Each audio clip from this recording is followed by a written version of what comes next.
The Unsettling of America _ Culture and Agriculture. Wendell Berry. The Unsettling of America. Culture and Agriculture. Sierra Club Books, 1977. Wendell Berry's agrarian critique of industrial agriculture and of the culture of exploitation that underlies it. The summary follows the book's argument chapter by chapter. The Unsettling of America and the division of the national mind between exploitation and nurture. The ecological crisis as a crisis of character. The agricultural crisis and its cultural dimension. The modern agricultural ideal of living in the future. The use of energy and the machine metaphor. The body and the earth, marriage and fidelity, and the household as the bond between them. Jefferson, Moral, and a land-grant university. Complex, and the margins, orthodox agriculture's blinders, and the alternative visions of organic and Amish farming, ending in the afterwards case for an authentic settlement of the land. Abstract. The Unsettling of America. Culture and Agriculture, 1977, is Wendell Berry's agrarian critique of industrial agriculture and of the culture of exploitation that underlies it. The book opens with the unsettling of America, the coming of people who did not look upon the land as a homeland, and the division of the national mind between exploitation and nurture.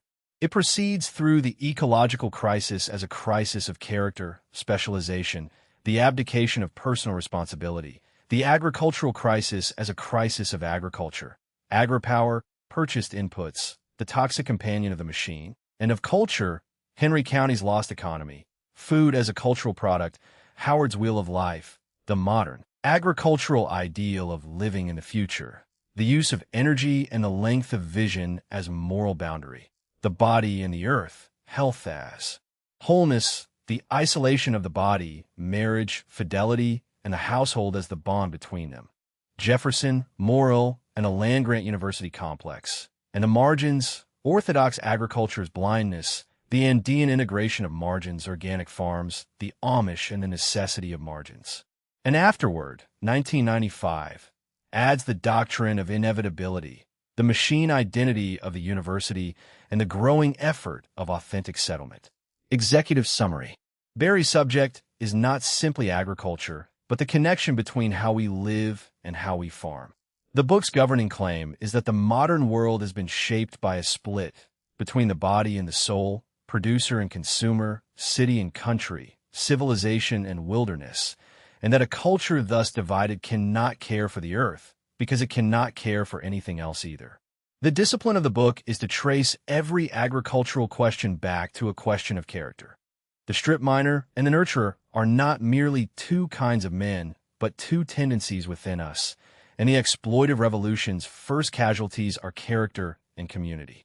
Against the industrial ideal of total control and limitless growth, Berry sets the counters of kindliness, scale, care, and restraint, and against the future worship of the experts, the old idea of settlement, of domestic permanence. The argument moves always toward the concrete. An old man and a team of percherons, a hillside of slowly healing gullies, an Andean valley of 50 potato varieties, an Amish hillside with no marks of erosion. Central thesis. The central thesis is that an agriculture that is not kind to its land, its people, and its culture will not endure, and that the modern or industrial agriculture, whatever its productivity, violates all three. The assumptions on which it rests, that the world is a machine, that the future is a colony, that efficiency has nothing to do with health, grow out of the worst of human history and the worst of human nature, and the costs it externalizes of soil, community, and character are bound eventually to damage its productivity. The remedy is not a set of policies, but a way of thinking, to restore the connections between body and soul, farm and household, people and place, and to measure every economic act by the standard of health. The wholeness, finally the holiness, of creation, of which our personal health is only a share. Foundational observations. Exploitation and nurture. The two kinds of mind, the specialist, efficiency-minded, profit-seeking exploiter, and the farmer whose standard is care and whose goal is health, asking of a piece of land, what is its carrying capacity? The law of redskins. any established people or community sooner or later becomes the designated victim of an officially sanctioned and subsidized exploitation. The fur trade as the first establishment of a mentality whose triumph is its catastrophe. Food is a cultural product. Neither nature nor people alone can produce human sustenance, but only the two together, culturally wedded. The first casualties of the exploitive revolution are character and community. The future as colony. The exploitive mind puts itself in charge of a future whose convenience as a context of behavior is that nobody knows anything about it, making redskins of our descendants. Health as wholeness.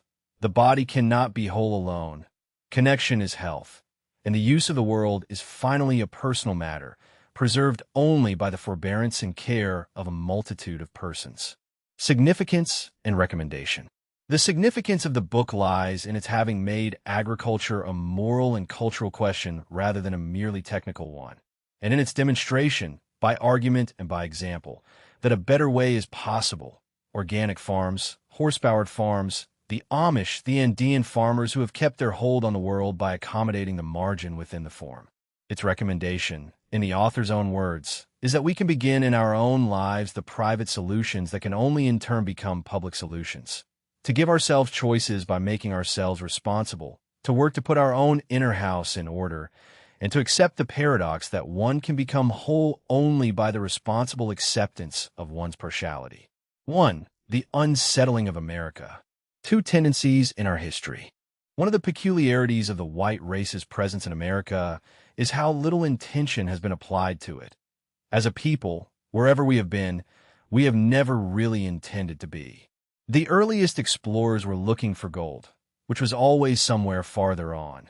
Conquests and foundings were incidental to that search, which ended only when the continent was laid open in an orgy of gold-seeking, after which the industrial marketplace became the new frontier, and we continued, with the same motives, to displace ourselves. But there's been another tendency, the older one, dominant among the Indians and always the weaker among us. The tendency to stay put, to say no farther. This is the place. The Indians' relation to place was based upon inherited memory, tradition, and veneration.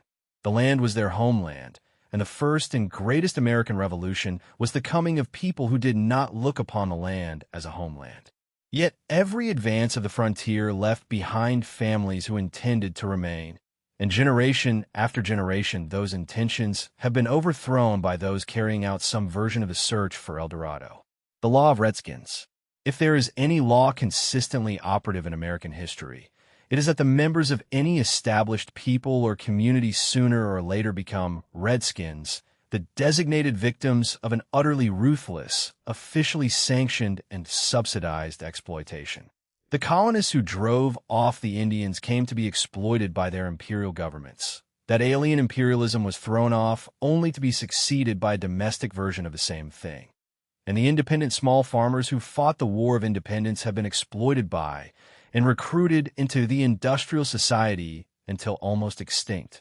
Today, the heirs of the farmers of Lexington and Concord are the little groups whose names begin with save our land, save the valley, save our mountains. The only escape from this destiny has been to succeed, to make it into the class of exploiters, and to remain so specialized and mobile as to be unconscious of the effects of one's livelihood. But that escape is illusory, for even the richest will soon find it hard to escape the noxious effluence of the public services. The fur trade as parable. This is not an evil that is merely contemporary. It was organized here almost from start. The New World, Bernard DeVoto wrote in the course of Empire, was a constantly expanding market that expanded and integrated the industrial systems of Europe. The first belt knife given by a European to an Indian was a portent as great as the cloud that mushroomed over Hiroshima. The man of 1600 BC was instantly bound to a way of life developed 7.5 millennia beyond his own. And DeVoto describes a revolution that did not stop with the Indians. It imposed the same catastrophe upon the small farms, the shops of small tradesmen, and the households of citizens. The economy is still that of the fur trade. The one great difference is that it has deprived the mass of consumers of any independent access to the staples of life: clothing, shelter, food, even water. Commercial conquest is more thorough and final than military defeat. The Indian became a redskin by accepting a dependence on traders that made necessities of industrial goods. This is not merely history. It is a parable. Exploitation and nurture. To understand our history, we may think of ourselves as divided between conquerors and victims. But these terms are too simple, for they divide people into mutually exclusive groups. Better to say that we are divided between exploitation and nurture, a division not only between persons but within persons. The strip miner is the model exploiter, the old-fashioned ideal of a farmer, the model nurturer. The standard of the exploiter is efficiency. The standard of the nurturer is care. The exploiter's goal is money, profit. The nurturer's goal is health. His land's health, his own, his family's, his community's, his country's. The exploiter asks of a piece of land only how much and how quickly it can be made to produce. The nurturer asks a far more complex question. What is its carrying capacity? The exploiter serves an institution. The nurturer serves land, household, community, place. The exploiter is the prototype of the masculine man. The nurturer has always passed with ease across the boundaries of the sexual roles. The farmer, sometimes known as husbandman, is by definition half mother. Food is not a weapon. The exploitive always involves the abuse or perversion of nurture. We saw how far it had penetrated the official character when our Secretary of Agriculture remarked that food is a weapon, given a fearful symmetry when a Secretary of Defense spoke of palatable levels of devastation. Food is not a weapon. To use it as such is to prepare the destruction of the sources of food. The first casualties of the exploitive revolution are character and community. For these, culture in the broadest, richest sense constitute, just as much as nature, the source of food. To answer the call for more production, farmers are plowing their waterways and permanent pastures. If the tendency continues, husbandry will become an extractive industry, with the fertility of the soil a limited, unrenewable resource like coal or oil. It is estimated that it now costs 2 bushels of Iowa topsoil to grow 1 bushel of corn and 5 to 12 calories of fossil fuel to produce 1 calorie of hybrid corn energy. The divided self and the desire for settlement. The first principle of the exploitive mind is to divide and conquer, and surely there has never been a people more painfully divided, both against each other and within ourselves. Once the revolution of exploitation is underway, statesmanship and craftsmanship are gradually replaced by salesmanship, and this enterprise of ugliness, waste, and fraud thrives in the breach it has helped to make between our bodies and our souls. Confucius said, "If a man have not order within him, he cannot spread order about him." Pertinent to these divisions is our attitude toward work. We have made it our overriding ambition to escape work and have debased work until it is only fit to escape from. Out of this contempt arose the idea of a nigger, at first some person and later some thing to relieve us of the burden of work. If we began by making niggers of people, we have ended by making a nigger of the world. All the ancient wisdom counsels otherwise, that work is necessary to us, that good work is our salvation and our joy. The desire for settlement. The answers are to be found in our history, in its until now subordinate tendency of settlement, of domestic permanence. The ambition of thousands of immigrants, formulated in the letters of Jefferson, the dream of the freed slaves, written into law in the Homestead Act of 1862. It is the idea that as many as possible should share in the ownership of the land, bound to it by economic interest, by the investment of love and work, by family loyalty, by memory and tradition. It proposes an economy of necessities and an agriculture based upon intensive work, local energies, care, and long-living communities. Thomas Hardy wrote, "Only a man harrowing clods / in a slow, silent walk, / yet this will go onward the same, / though dynasties pass."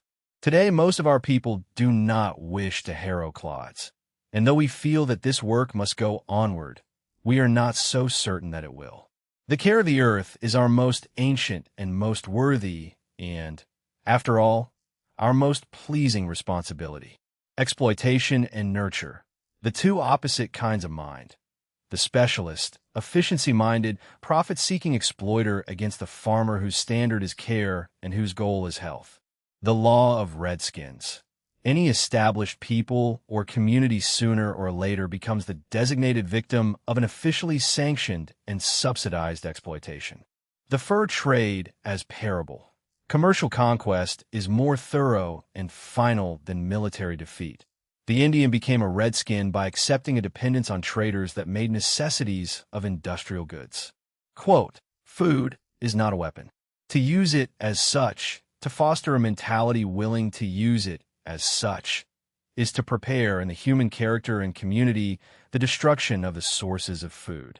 Quote, the Indian became a redskin, not by loss in battle, but by accepting a dependence on traders that made necessities of industrial goods. This is not merely history. It is a parable. 2.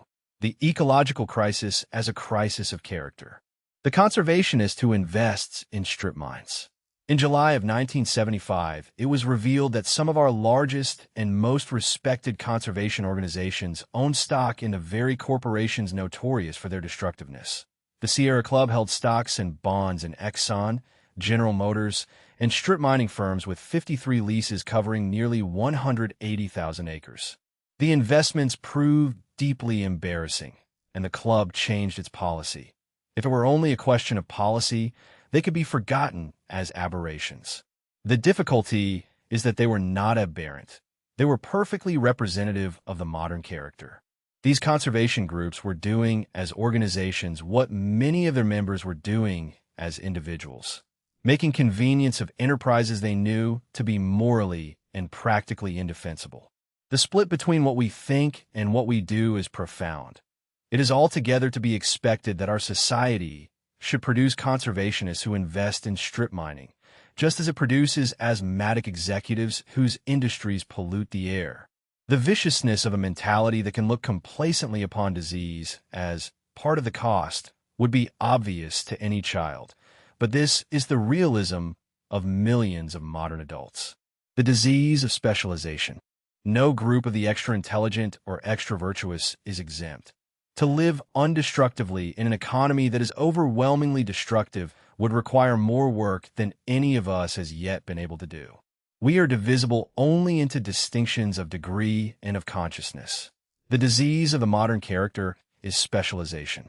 From the standpoint of the social system, its aim may seem desirable, to put responsibility into the hands of the most skilled, but from the standpoint of individual persons, it reveals its grotesquerie. Community wholeness divorced from personal wholeness. The first hazard is that it produces specialists, educators who have nothing to teach, doctors skilled at expensive cures for diseases they have no interest in preventing. Specialization thus highly pays for a calamitous disintegration of the functions of character: workmanship, care, conscience, responsibility. It requires the abdication to specialists of competences once personal and universal. The average citizen consigns food production to agribusinessmen, health to doctors, education to teachers, conservation to conservationists, and is left with only two concerns: making money and entertaining himself. This supposedly fortunate citizen is probably the most unhappy in the history of the world. He cannot provide himself with anything but money. He touches nothing he has produced himself, and he does not know what he would do if the economy failed or his wife left him. He is anxious because he is helpless, a captive, a potential victim, living by the competence and indulgence of others. Though everything is done by an expert, very little is done well. And a person who could do only one thing can do virtually nothing for himself. The stupidest peasant is more competent than the most intelligent technician in a society of specialists. The environment and the non-responsible society. Under the rule of specialization, society becomes more and more intricate but less and less structured, more organized but less orderly. The community disintegrates because it loses the enactments of the relations among principles and actions, past and present, men and women, body and spirit, city and country, civilization and wilderness. No longer does human life rise from the earth like a pyramid, founded upon its sources. It scatters itself out in a reckless horizontal sprawl. The concept of homeland becomes simplified as the environment, what surrounds us, and once we see our place as surrounding us, we have made a profound division between it and ourselves, giving up the understanding that we and our country are part of one another. Our specializations subsist on conflict. The good of the whole of creation is never consideration because it is never thought of. Hence, none of our basic problems is ever solved. The specialists profit too well from the symptoms. The doctor interested in disease, but not in health, is in the same category as the conservationist who invests in the destruction of what he intends to preserve. Money as proxy and the responsible consumer. The specialist mentality uses money as a kind of proxy, transmuting the powers and functions of life into money. The giving of money has become our characteristic virtue. But to give is not to do.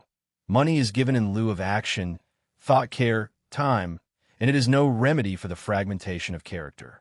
Hence the argument against institutional solutions, which cannot consider the real causes. The only hope-giving way to remedy the fragmentation of the modern spirit is a small and humble way that no institution will think of. One must begin in one's own life the private solutions that can only in turn become public solutions. In joining a consumer organization, one defines oneself as a consumer merely, and a mere consumer is by definition a dependent. Most talk about consumer protection concerns the consumer's rights. Very little is said about his responsibilities, for responsibility is intransigently personal. The responsible consumer would be critical and moderate in his needs, and he must also in some way be a producer, equal out of his own resources and skills to some of his own needs. The household that prepares its own meals exercises an influence on the food industry, reaching from the store back to the seedsman.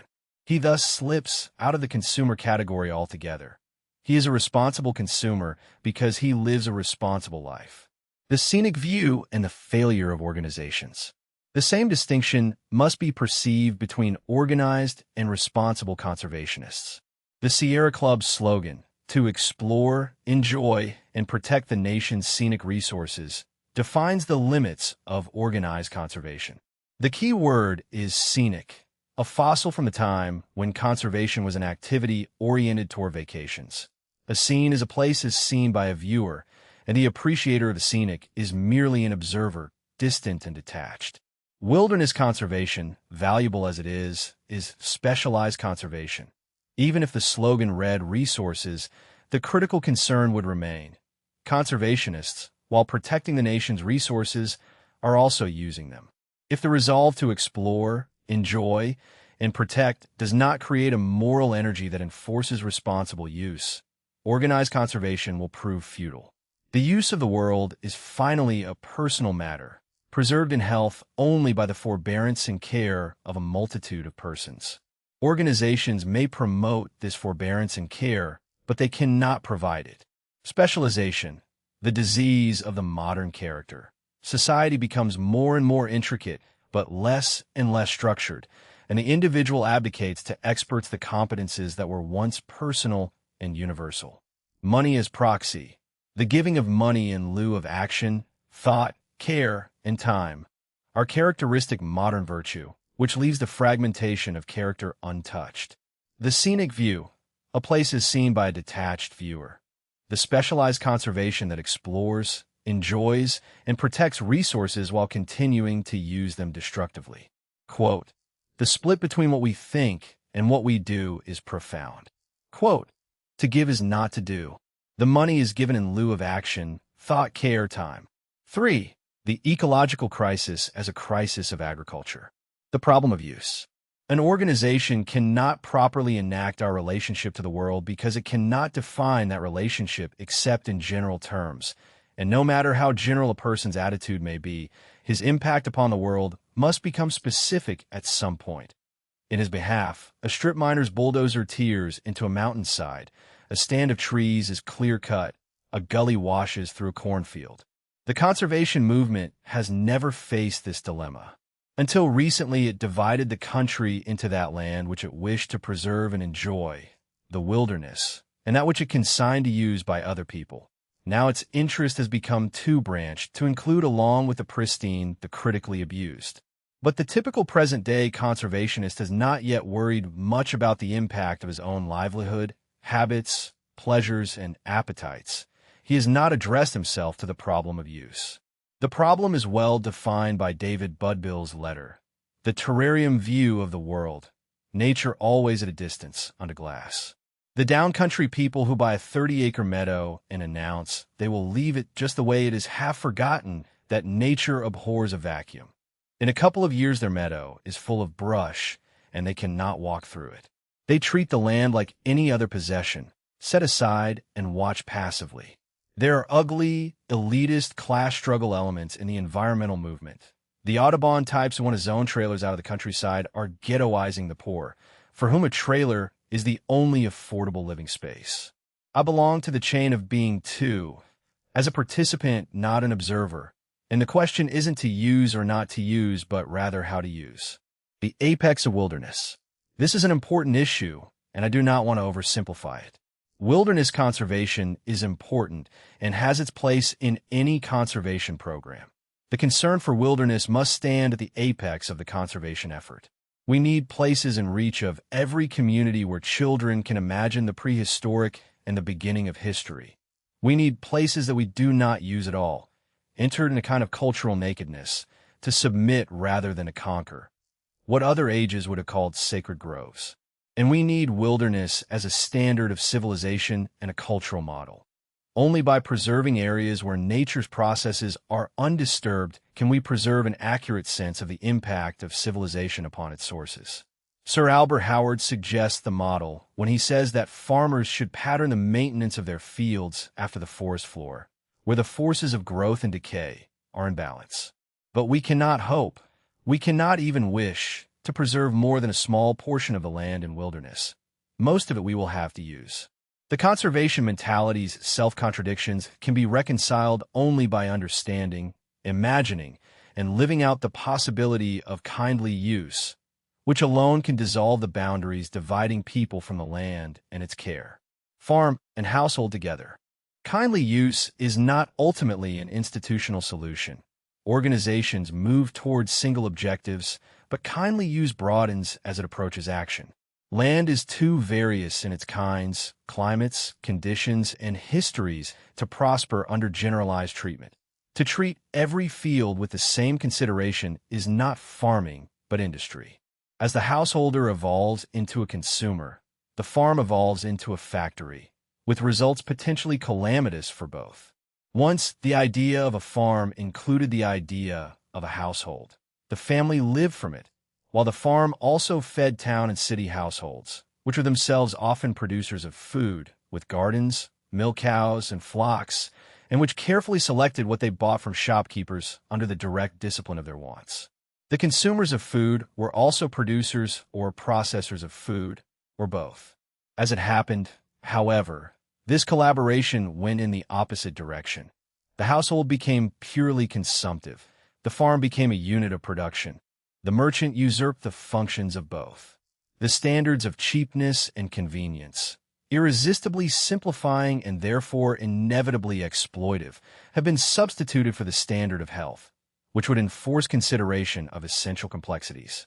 The consumers want food as cheap as possible, the producers as expensive as possible, and both want as little labor as possible. The official line. Social fashion and propaganda have persuaded the public that our agriculture is the envy of the modern world, that each American farmer now feeds himself and 56 others, that 96% of America's manpower is freed from food production, without anyone asking what it has been freed for, or how many have been freed from employment of any kind. What the officials are praising is a disaster that is both agricultural and cultural, the generalization of a relationship between people and land. It has been made possible by the substitution of energy for knowledge, of methodology for care, of technology for morality, by a collaboration of corporations, university specialists, and government agencies, An agricultural development not motivated by agricultural aims, but by the ambitions of merchants, industrialists, bureaucrats, and academic careerists. Its effect on farmland and farm people has been ruinous. It has divided all land into that which permits large equipment and that which does not, and all farmers into those with sufficient business sense to handle large acreages and those without. The steep or stony lands too small for big equipment are abandoned to weeds, though they could often be made highly productive with kindly use, while the farm families who cannot get bigger are written off as a bearable expense. Mr. Butts is a farm expert, and a farm expert is by definition not a farmer. Of 15 speeches by Butts and his assistants, all praise the productivity of the American farmer, and none mentions land maintenance or the small farmer. Agripower and purchased inputs. Assistant Secretary Richard Bell's speeches give the gist of the official thinking. True agripower generates agridollars through agricultural exports. The real measure of agricultural strength is productivity combined with processing and marketing efficiency. Agripower is a greater force than petropower. Agripower is not measured by the fertility or health of the soil, but by the ability to produce a marketable surplus. The farmer does not prosper to become a better farmer, but to become a bigger spender of purchased inputs. The department announces full production, which in practice means that fence rows, windbreaks, and waterways are plowed and soil stewardship neglected, production paid for with land. It applauds economy of size, the gathering of farmland into the hands of an agribusiness elite and the dispossession of millions of small farmers, and specialization, the abandonment of agricultural stability through diversity, putting all the eggs in one basket. And one of the purchased inputs on which this agriculture absolutely depends is petroleum. We now need petroleum exactly as much as we need food and must have it before we can eat. That is absurd. It is nevertheless true, and it exposes the hollowness of the claim that food power outranks oil power. The two powers are now the same. Kindly use the possibility that can dissolve the boundaries dividing people from the land. Intimate, knowledgeable, responsive use as against the generalized treatment that is not farming but industry. The terrarium view, nature always at a distance, under glass. The conservationist who would leave the land alone rather than enter a living relationship with it. Agripower, the official measure of agriculture, a marketable surplus generating agridollars at the cost of land, community, and a petroleum-dependent farming. Quote, the question isn't to use or not to use, but rather how to use. Quote, the substitution of energy for knowledge, of methodology for care, of technology for morality. For the agricultural crisis as a crisis of culture. Henry County then and now. In my boyhood, Henry County, Kentucky, was a farming county. The farms were small, farmed by families who lived within and from them. Highly diversified. Tobacco as the money crop, corn, wheat, oats and hay cattle, hogs and sheep, small hand-milk dairies. And there was a market for minor products, so a family could sell its surplus cream, eggs, old hens, and frying chickens. There was a prevalent pride in workmanship, and thrift was a forceful social ideal. This was not a perfect society, but it had good qualities indigenous to it that might have been built upon. That they were repudiated as outmoded is a tragic error of the people themselves, and a work of monstrous ignorance on the part of the experts and politicians who applauded the disintegration of farming communities. Since the war, the holdings have grown larger and fewer, the land fallen into the hands of city speculators. There is more abandoned land than ever, and the focus of interest has shifted from the household to the automobile, what Maurice Talleyrand calls the world's first broad-based hedonism. And nowhere now is there a market for minor produce. Those markets were done away with in the name of sanitation, to the enrichment of the large producers. And it is one of the miracles of science that the germs that used to be in our food have been replaced by poisons. Get big or get out. What we have called agricultural progress has involved the forcible displacement of millions. During the 50s, our leaders spoke with outrage of the forced removal of village populations in communist countries. While in Washington, the word on farming was get big or get out, the only difference being that the communist force was military and ours economic, a free market in which the freest were the richest. As a social goal, Bigness is totalitarian. It tends inevitably toward the one that will be the biggest of all, so that many who got big to stay in are now driven out by those who got bigger. This community-killing agriculture is the work not primarily of farmers, but of university experts, bureaucrats, and agribusinessmen, who promoted efficiency at the expense of community and quantity at the expense of quality. In 1973, 1,000 Kentucky dairies went out of business, victims of import and export policies. A University of Kentucky expert was optimistic. They were inefficient producers and needed to be eliminated. He never considered the limits of his criterion. Did he propose to applaud this until biggest and most efficient are synonymous with only? Abundance is illusory if it does not safeguard its producers, and the preserver of abundance is excellence. Food is a cultural product. Food is a cultural product. It cannot be produced by technology alone. Agriculture's divorce from other disciplines has a cause in the compartmental structure of the universities, where farming is assigned to the College of Agriculture, morality to the philosophy department, reading to the English department. But a culture is not a collection of relics. It is a practical necessity, a communal order of memory, insight, value, work, conviviality, reverence, aspiration, clarifying our inescapable bonds to the earth and to each other. A healthy farm culture can grow only among a people soundly established upon the land, nourishing an intelligence of the earth that no technology can replace. My friend the lamb raiser said he was in the business of producing good lambs and would not sell any other kind. He kept the weeds out of his crops for the same reason he washed his face.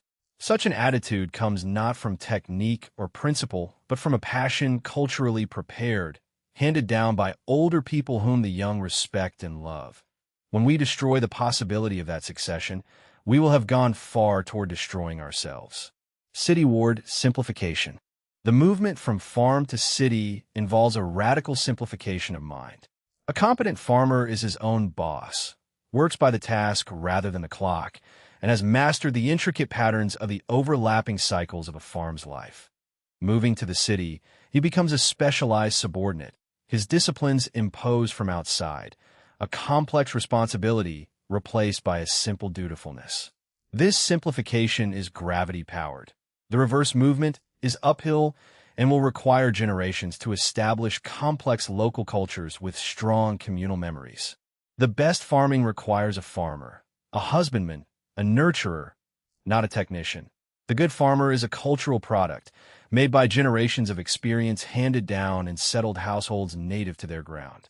Once his investment in land and machines is large enough, the farmer must forsake the values of husbandry for those of finance and technology. Production overrides maintenance, and the economy of money infiltrates and subverts the economies of nature, energy, and the human spirit. Howard's Wheel of Life. Ecologists have documented that you can't do one thing. Whatever affects one thing ultimately affects everything. Sir Albert Howard devoted his life to bridging the chasm between laboratory science and field practice, preparing the way for treating the whole problem of health in soil, plant, animal, and man as one great subject, and seeking to establish agriculture upon the unifying cycle that preserves health and fertility. The Wheel of Life, by which death supersedes life and life rises again from what is dead and decayed. The best human cultures have this unity. When a group exceeds the principle of usufruct, the use of the fruit, it lives off the principle rather than the interest, destroying what gave it life. Hence, the fundamental principle must be the protection of the source. We can have agriculture only within nature, and culture only within agriculture. At critical points, these systems must conform to one another or destroy one another. Under the discipline of unity, knowledge and morality come together, and one becomes responsible for judgments as well as facts. Usufruct, the use of the fruit, the fundamental principle of living off the interest rather than the principle, whose violation makes any group exploitive and self-destructive. The Wheel of Life. Howard's unifying cycle by which death supersedes life and life rises again from what is dead and decayed. The model of a healthy agriculture and culture. The cultural product, food, and the good farmer himself made by generations of accumulated experience, not by technology or training alone. Quote, "The preserver of abundance is excellence." Quote, "We can have agriculture only within nature, and culture only within agriculture." 5. Living in the future, the modern agricultural ideal, the domestication of absence. It is impossible to divorce the question of what we do from the question of where we are, or, rather, where we think we are. That no sane creature befouls its own nest is accepted as generally true. What we conceive to be our nest, and where we think it is, are therefore questions of the greatest importance. Do we carry on our work in our nest, or do we only reside and get our mail there? The modern home has set itself aside from the production and preparation of food and become a place for the consumption of food produced elsewhere. With its gadgets and machines, powered by energies destructive of land, air, and water, it is a veritable factory of waste and destruction, the mainstay of the economy of money, and within the economies of energy and nature, a catastrophe. It divorces us from the sources of our bodily life. We no longer know the earth we come from, keep no responsibilities to it. But nowhere is its destructive influence so great as in its remoteness from work. When people do not live where they work, they do not feel the effects of what they do. The people who make wars do not fight them.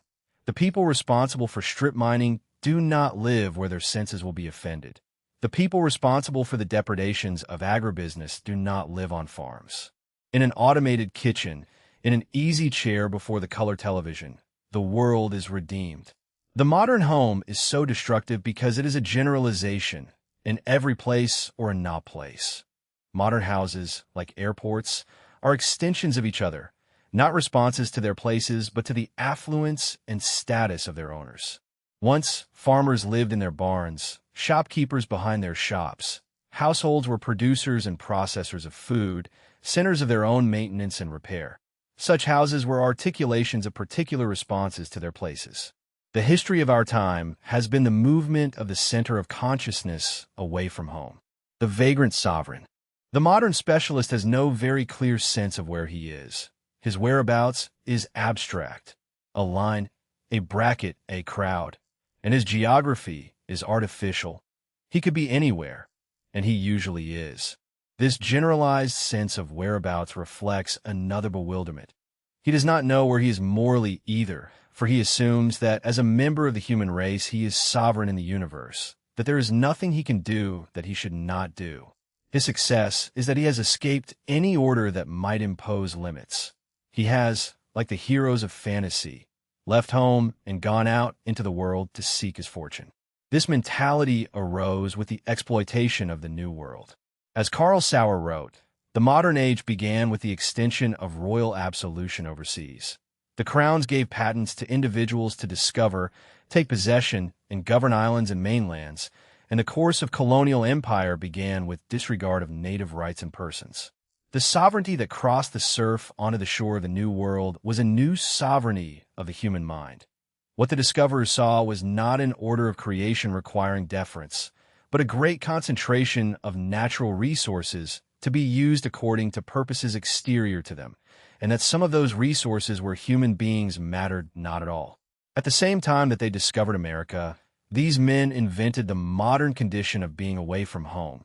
They began the era of absolute human sovereignty, which is to say the era of absolute human presumption. They invented us. The flag of Ferdinand and Isabella in the hand of Columbus on the shores of the Indies becomes Old Glory in the hand of Neil Armstrong on the moon. The manufactured paradise. Sovereignty becomes dangerous when it defines itself exclusively in terms of what is inferior to it. Once the place of humans was thought to be above the animals and below the angels. By accepting that place, people could see that their privileges were limited and safeguarded by responsibilities. The growth of the modern world destroyed that sense of universal order, allowing humanity to claim absolute sovereignty, placing the human will in charge of the universe. And having thus usurped the whole chain of being, humanity set itself a predictable goal. It would make an earthly paradise, not the lost garden of legend, but a paradise to be invented and built by human intelligence and industry. and by machines. The agent of our escape from our place in the order of creation was the machine, not only as instrument, but even more powerfully as metaphor. Once the governing human metaphor was pastoral and agricultural, clarifying the natural cycles of birth, growth, death, and decay. Modern humanity's governing metaphor is that of the machine, and we began to see the whole creation as raw material to be transformed into a manufactured paradise. The machine did away with mystery on the one hand and multiplicity on the other. By means of the machine metaphor, we have eliminated any fear, awe, reverence, humility, or joy that might have restrained us in our use of the world. We have learned to act as if our sovereignty were unlimited and our intelligence equal to the universe. Our success is a catastrophic demonstration of our failure. The industrial paradise is a fantasy in the minds of the privileged and powerful. The reality is a shambles. The colonization of the future.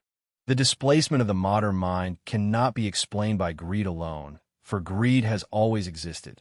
There must have been not just a shift of assumptions, but some vision or dream, and it has been, I think, the future. What has drawn the modern world into being is a strange, almost occult yearning for the future. The modern mind longs for the future as the medieval mind longed for heaven. Hence, futuristic is a term of praise. Politicians promise a better future, parents sacrifice for their children's future, workers work toward a secure future of retirement. Our obsession with security is a measure of the power we have granted the future to hold over us.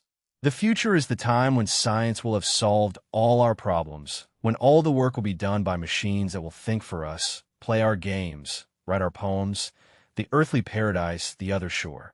We have given up the wish to have things that are adequate or even excellent. We prefer to have things that are up to date, an ambition with built-in panic.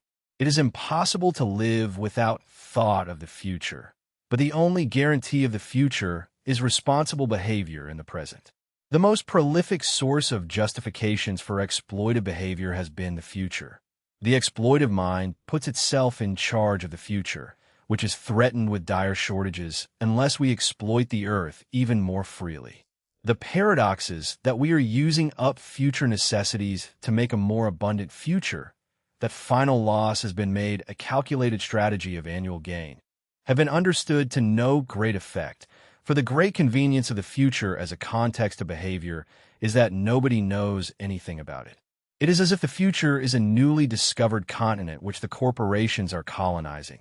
They have made redskins of our descendants, plundering their land of anything that can be shipped home and sold. The future in agriculture. Nowhere is the cult of the future stronger than in agriculture. Farming has been harder to industrialize than manufacturing, and industrialization has not brought farmers shorter hours or greater ease. A great deal of the strain of the Industrial Revolution has been borne by them. So it has been easy to secure their allegiance to a future in which more industrialization will supposedly bring a better farm economy. The industrialization of farming has been sold to farmers in stages, one implement at a time. The reduction of manpower by each new machine created the need for a better one. Projected rates of population growth have likewise become the all-purpose threat and justifier of the agricultural establishment. Millions are threatened with starvation. Therefore, we must continue to farm in larger monocultures with fewer farmers and more chemicals. Hunger supports the department's charitable rhetoric, its realpolitik of food as a weapon, and its self-justification of agri-power. How the future might be served by destructive practices in the present is overridden by the brazen glibness of official optimism. Let them eat the future. As a sampler of agricultural trends and official attitudes, one could not do better than the National Geographic's article, The Revolution in American Agriculture, which speaks of the agricultural revolution as a good revolution, in a tone of ignorant awe. Strawberries in January, factory on wheels doing the work of 40 men, acre eaters, helicopters to spray cucumber fields, one man tending 100,000 broilers, wheat products tasting like chicken. Such accomplishments sort themselves into the frivolous and the problematic. The frivolity of strawberries in January and the implications of the enormous increase of supermarket items are never acknowledged, and the enormous increase of indebtedness is praised as an improvement in the standard of living, an entirely material and entirely urban standard. The industrialization of animal husbandry, which pens animals in feedlots and cages and creates an enormous pollution problem, is likewise oversimplified. The connection between the manure problem and the 40 million tons of chemical fertilizer is missed, for the author forgot that once plants and animals were raised together on the same farms. He accepts the displacement of large numbers of people as part of the inevitable cost of progress. Machines do replace labor, and invokes the law of compensation, that favorite law of the exploiter, which holds that for every loss there is an opposite and equal gain. When machines displace people, we are shown the Andersons, a black family of sharecroppers uprooted by mechanized cotton picking, their plight apparently exactly offset by a self-help community called Freedom City, and a Long Island farm family of 3 generations, 2.5 centuries on the same land, is offered as interesting journal fodder, while the future is used as both threat and lure. Earth's numbers now stand at 3.6 billion and could double in 35 years, raising the specter of catastrophic famine, which, according to the experts, is not for ordinary people to worry about, since the spread of modern agriculture will assure the underdeveloped 2/3 of the world freedom from hunger. The article ends in future rapture with an artist's conception of a farm of the early 21st century, a bubble-top control tower humming with a computer, a remote-controlled tiller combine gliding across a 10-mile-long wheat field, cattle in multi-level high-rise pens, plastic domes for strawberries and tomatoes, a farm with no people in it. The organization of disorder. The South Dakota State University engineering students' model dream farm of 2076 shows the same habit. A 9-square-mile farm with livestock in a 15-story building, crops grown year-round under plastic covers in 3 circular 1-mile fields, seeds blasted from overhead tubes, tillage by electromagnetic waves, weeds eradicated under the field covers, an ambition of total control, blending with human values as an afterthought, with the hired hand given the imposing new title of manager. The issue these farms raise most directly is that of control. The ambition underlying them is total control of a totally controlled agricultural environment, and nowhere is the essential totalitarianism of the specialist mind more clearly displayed. The specialist puts himself in charge of one possibility. By leaving out all others, he enfranchises his little fiction of total control. But what the specialist never considers is that such a boundary is profoundly disruptive. The more rigid and exclusive the specialist's boundary, and the stricter the control within it, the more disorder rages around it. One can make a greenhouse and grow summer vegetables in winter, but one creates a vulnerability where none existed before. The patterns of cooperation are safer than the mechanisms of exclusion.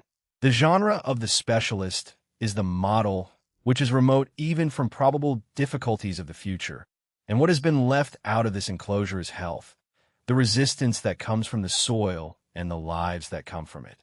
For total control, we have given up health, which is also a kind of control, safer by far than a plastic roof, but never total. Where are the people? One asks of these model farms, where are the people? The National Geographic model shows only one farmer in the control tower. The dream farm requires a staff of only half a dozen. The other people will live remote from the farmland, divided from it by distance, by buffer zones, by economics, by official structure. They will have nothing to say about how the land is used. They will not live where they work or work where they play. There will be no singing in those fields. Very few will own those farms, and most will be consumers purely, consumptive machines, the slaves of producers. The concept of total control cannot be confined within the boundaries of the specialist enterprise. It is impossible to mechanize production without mechanizing consumption, impossible to make machines of soil, plants, and animals without making machines also of people. The proponents mean well. Mr. Ballard writes a paragraph of reassurance about the family farm. Dr. Hellickson protests that he is in no way advocating the elimination of free enterprise. But their statements embody a large, unconscious moral contradiction, representing very accurately the flawed consciousness of a society that is everywhere eagerly conniving in the destruction of what it says it wants to preserve. Deserts of vast technology. To the big-thinking, non-agricultural mind, food is merely a resource like energy and raw materials, and about grain, fuel, and are the only questions are how much and how fast. The teacher of long-range planning, Esfandiari sees the future as an earthly heaven in which a couple of telefarm operators can feed 1 million people, and berates us for not hurrying into an age of limitless abundance. The common assumption is that mechanization means giving over certain tasks to machines. His assumption is that we give over everything to machines, abandoning ourselves to them as people of faith abandon themselves to God. By limitless and infinite, he undoubtedly means only inconceivable.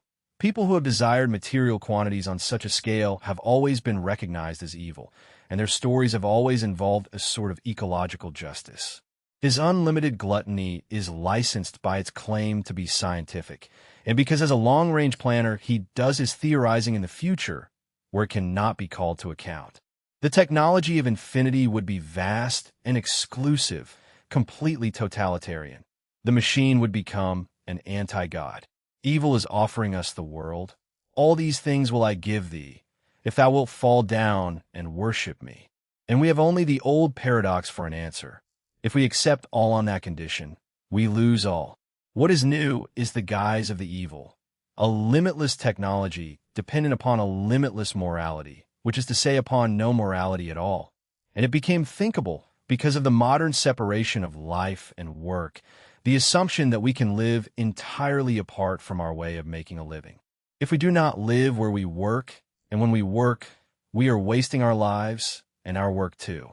The vagrant sovereign, modern humanity's absolute human presumption, the sovereignty that crossed the surf onto the New World shore, the old orders of domesticity and deference left behind.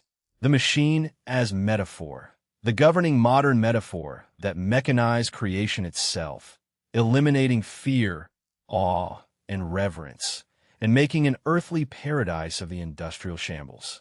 The colonization of the future, the exploitive mind puts itself in charge of the future, whose convenience as a context of behavior is that nobody knows anything about it.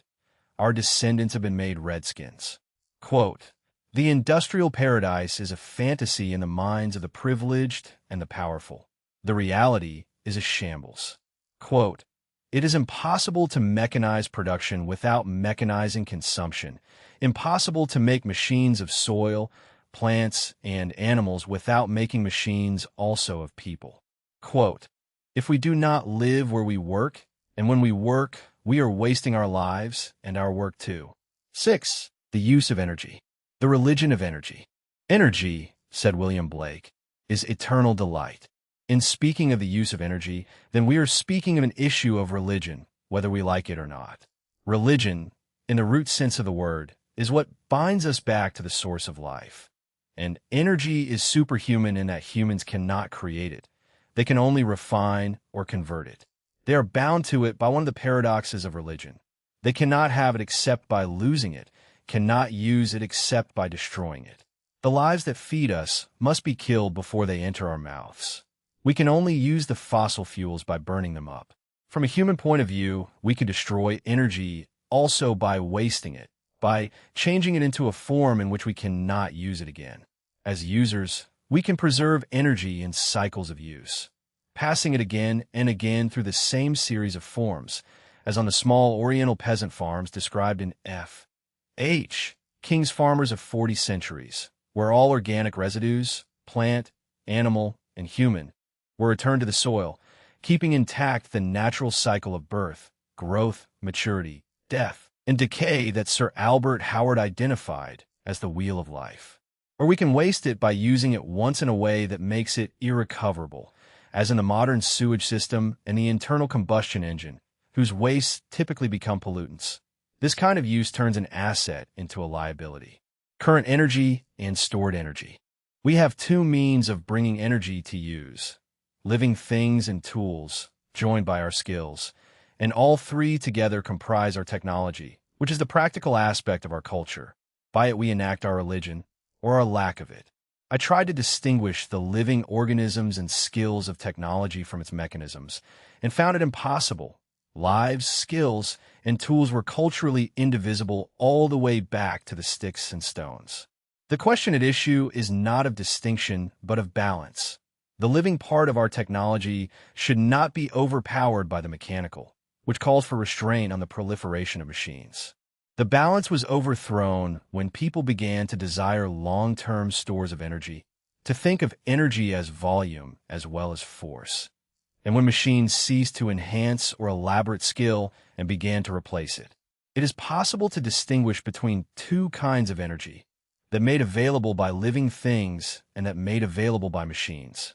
The energy of living things is current energy, produced by combining the four elements: earth, air, fire, and water. It cannot be conceived as a reservoir, but lasts over the long term only in the living cycle, and the technology appropriate to it preserves its cycles, remaining bound in analogy to natural law. Machine-derived energy is typically energy accumulated in stockpiles, and it has freed machinery from the natural restraints that apply to organic energy. We now have a purely mechanical technology that is very nearly a law unto itself. Yet in the long term, this liberation is illusory. Mechanical technology is based on finite quantities of materials and fuels. The great difficulty the cheerful prophets of infinite energy do not acknowledge is that we are trustworthy only so far as we can see. The length of our vision is our moral boundary. Even if the foreseen supplies are limitless, we can use them only within limits.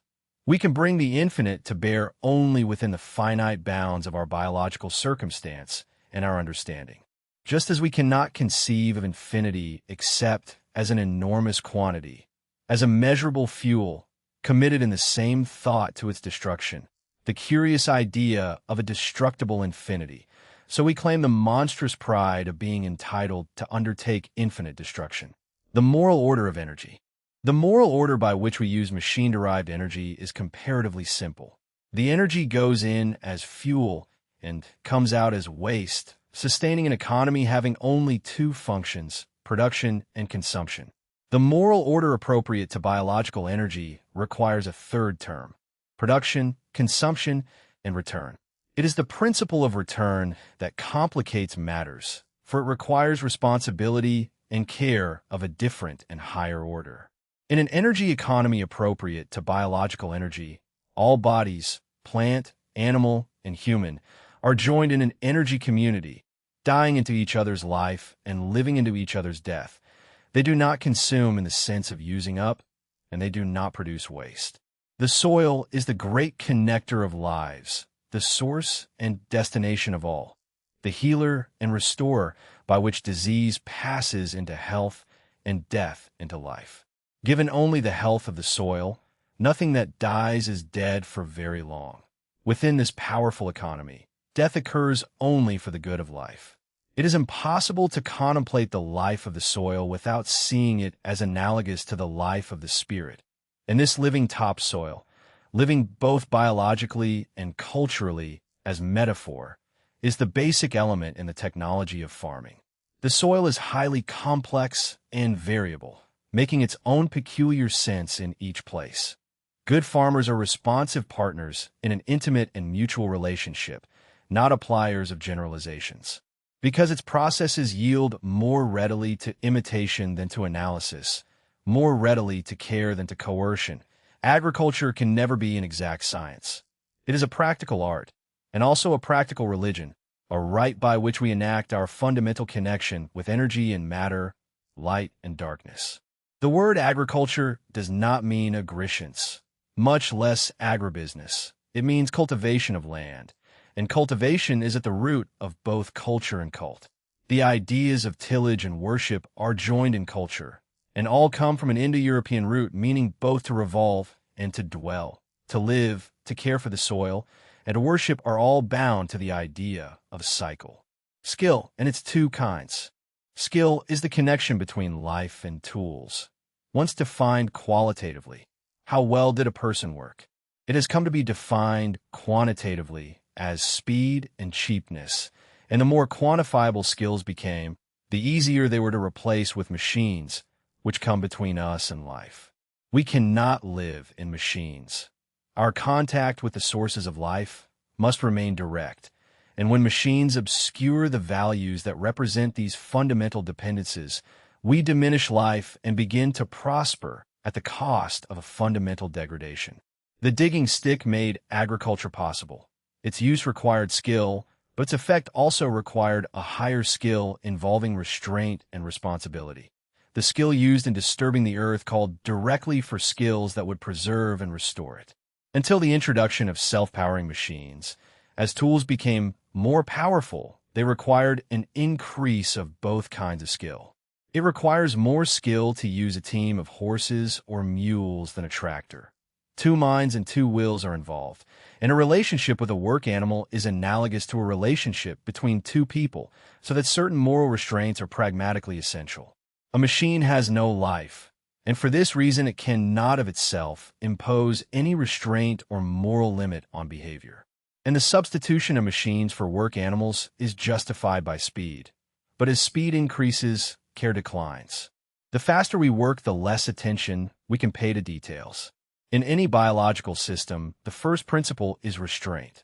The natural or moral checks that maintain a balance between use and continuity. Nothing must live at the expense of the source. In agriculture, these natural checks are removed and must be replaced by the skills of responsibility.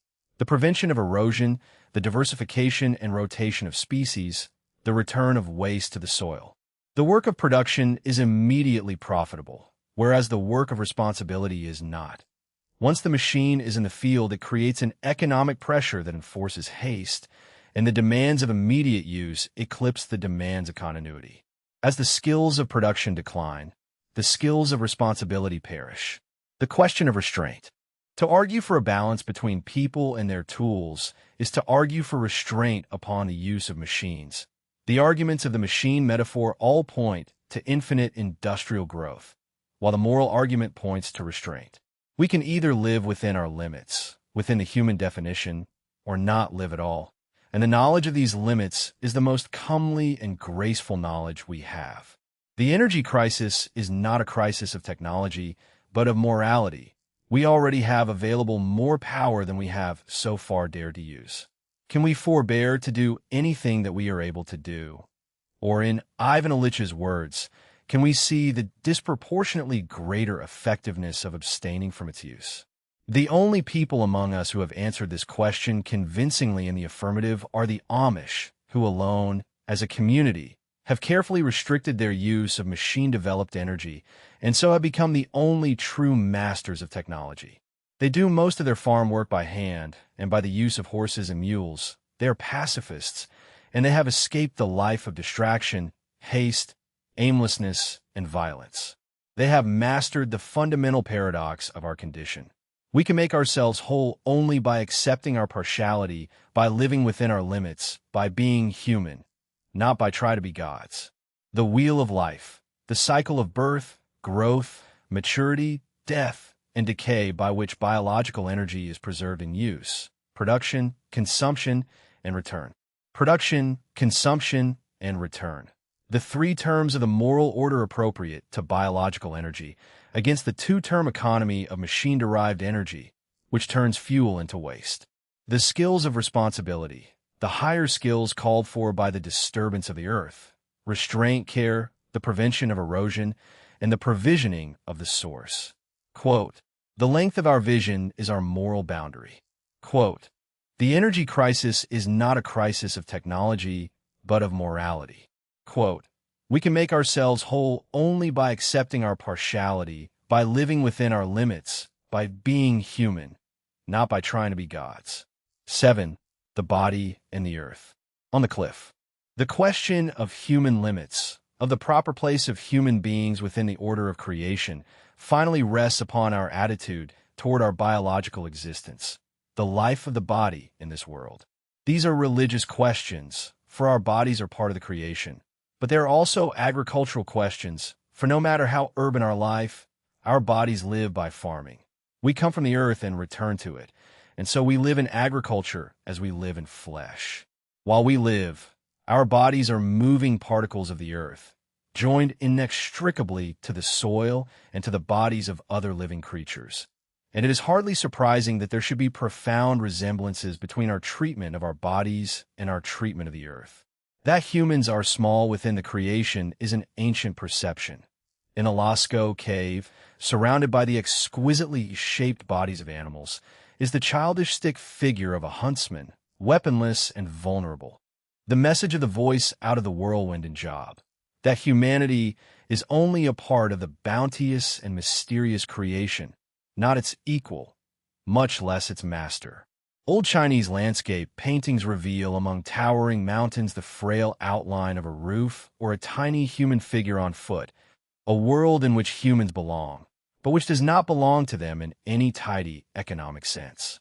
Closer to us is a passage from the fourth act of King Lear, describing the outlook from the Dover Cliff. The crows no bigger than beetles, the fishermen on the beach like mice, the tall bark diminished urcock.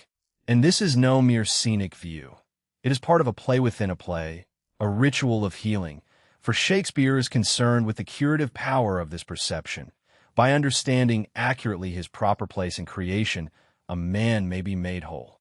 Edgar, disguised as a madman, leads his blind, despairing Father Gloucester to what he thinks is the cliff's edge, the strategy of a true son to save his father from false feeling, the pride that led to his suffering and the despair that is its result.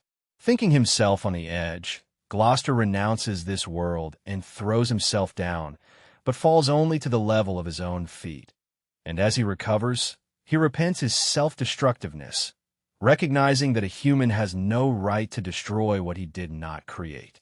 He has passed through a rite of death and rebirth, escaping the unhuman conditions of godly pride and fiendish despair to die smilingly, in the truly human estate between two extremes of joy and grief. Until modern times, we focus the best of our thought upon such rituals of return. A man would go into the wilderness, measure himself against the creation, recognize his true place within it, and be saved both from pride and from despair. And returning, become a restorer of order, a preserver. On the tower, with the rise of industry, we began to romanticize the wilderness, to institutionalize it within the concept of the scenic. Because of railroads and highways, the wilderness was no longer an arduous passage, but something to be looked at from the high vantages of the roadside. We became viewers of views, and forgot that the civilized and domestic continued to depend upon natural forces in the climate and the soil that have never been controlled or conquered. And we began to feel in the presence of nature an awe that was increasingly statistical. We would not be appreciators of the creation until we had taken its measure. See 7 states from atop Lookout Mountain, as if political boundaries had been drawn on the third morning of creation. We became less capable of sensing ourselves as small within creation because we were becoming creators of a mechanical creation by which we felt ourselves magnified. Bridges in titanic settings, towers like geologic presences, single machines that did the work of hundreds. Yet these works that magnify us also dwarf us. Once we build beyond a human scale, once we conceive ourselves as titans or as gods, we are lost in magnitude, unable to control or limit what we do. If we have built towering cities, we have raised higher the cloud of megadeath. If people are as grass before God, they are as nothing before their machines. And we are no less fascinated by the statistics of our insignificance. The high school biology text that priced the elements of the human body at less than $1. The sensational and belittling fodder of a mind that produced Dachau and Hiroshima. In our time, Shakespeare's cliff has become the tower of a bridge, not the scene of awakening right, but of real and final suicide. Hart Crane's Bedlamite, alone and speechless, cuts off within the crowd from any saving vision, and the height, once the traditional place of vision, becomes a place of blindness. The letter describing a friend who jumped from the Golden Gate Bridge corroborates Crane. She was trying to get from one phase of her life to another and could not make it. Her wound could not be healed, and she destroyed herself. The letter asked how a human passes through youth to maturity without breaking down, and answered, help from tradition, through ceremonies and rituals, rites of passage at the most difficult stages. Health. My correspondent went on to say that healing is a necessary and useful word when we talk about agriculture, and that the theme of suicide belongs in a book about agriculture. I agree, and I want to show that I am on the subject in the only way most people have of getting on it, by way of the issue of their own health. By health, we mean little more than how we feel, the absence of disease. But the concept of health is rooted in the concept of wholeness. To be healthy is to be whole. The word health belongs to a family of words: heal, whole, wholesome, hail, hallow, holy, a listing of which suggests how far the consideration of health must carry us. The body cannot be whole alone, for it depends upon other bodies, upon plants and animals, upon the earth. Blake said that man has no body distinct from his soul, acknowledging the convergence of health and holiness. It is absurd, therefore, to approach health piecemeal with a departmentalized band of specialists. A medical doctor uninterested in nutrition, in agriculture, in the wholesomeness of mind and spirit is as absurd as a farmer uninterested in health. Our fragmentation of the subject cannot be our cure, because it is our disease. To try to heal the body alone is to collaborate in the destruction of the body. Healing is impossible in loneliness. Conviviality is healing. To be healed, we must come with all the other creatures to the feast of creation. The isolation of the body. Perhaps the fundamental damage of the specialist system, from which all other damages issue, has been the isolation of the body. We assumed that the life of the body would be the business of grocers and medical doctors, and the life of the spirit the business of churches, which has at best a negative interest in the body. The isolation of the body sets it into direct conflict with everything else in creation, giving it a value destructive of every other value. And this is paradoxical, for the body was set apart from the soul in order that the soul should triumph over the body. The spiritual economy, stated in Shakespeare's Sonnet 146, in which the soul lives upon its servant's loss. What was not foreseen is that it is not possible to devalue the body and value the soul. Cast loose, the body sets up a counterpart economy of its own, in which it devalues and exploits the spirit, two economies maintaining themselves at each other's expense. Contempt for the body is invariably manifested in contempt for other bodies, of slaves, laborers, women, animals, plants, the earth itself. Relationships with all other creatures become competitive and exploitive. The world is seen as a stock exchange, not an ecological community. Nothing could be more absurd than to despise the body and yet yearn for its resurrection. And in reaction we get not reverence, but another contempt, the desire to comfort and indulge the body with equal disregard for its health. Until we are able to believe that the life of the body is good, howbeit short and imperfect, we will not be able to live in the human estate of grief and joy, but will be cast repeatedly outside in violent swings between pride and despair. Competition. By dividing body and soul, we divide both from all else, condemning ourselves to a loneliness for which the only compensation is violence. Though there are categories of violence, there are no categories of victims. Violence against one is ultimately violence against all, and the willingness to abuse other bodies is the willingness to abuse one's own. To damage the earth is to damage your children. To despise the ground is to despise its fruit, and to despise the fruit is to despise its eaters. If competition is the correct relation of creatures to the earth, why is exploitation not more successful than it is? Why do the health of the body and the health of the earth decline together? The economy is based upon disease. Its aim is to separate us from the sources of life, to put those sources under the control of corporations, and to sell them back to us at the highest profit. For the relief of the suffering that comes of this fragmentation, the economy proposes vast cures that further centralize power, followed by more regulatory laws and agencies. There may be good intention in this. There is little honesty and no hope. Only by restoring the broken connections can we be healed. Connection is health.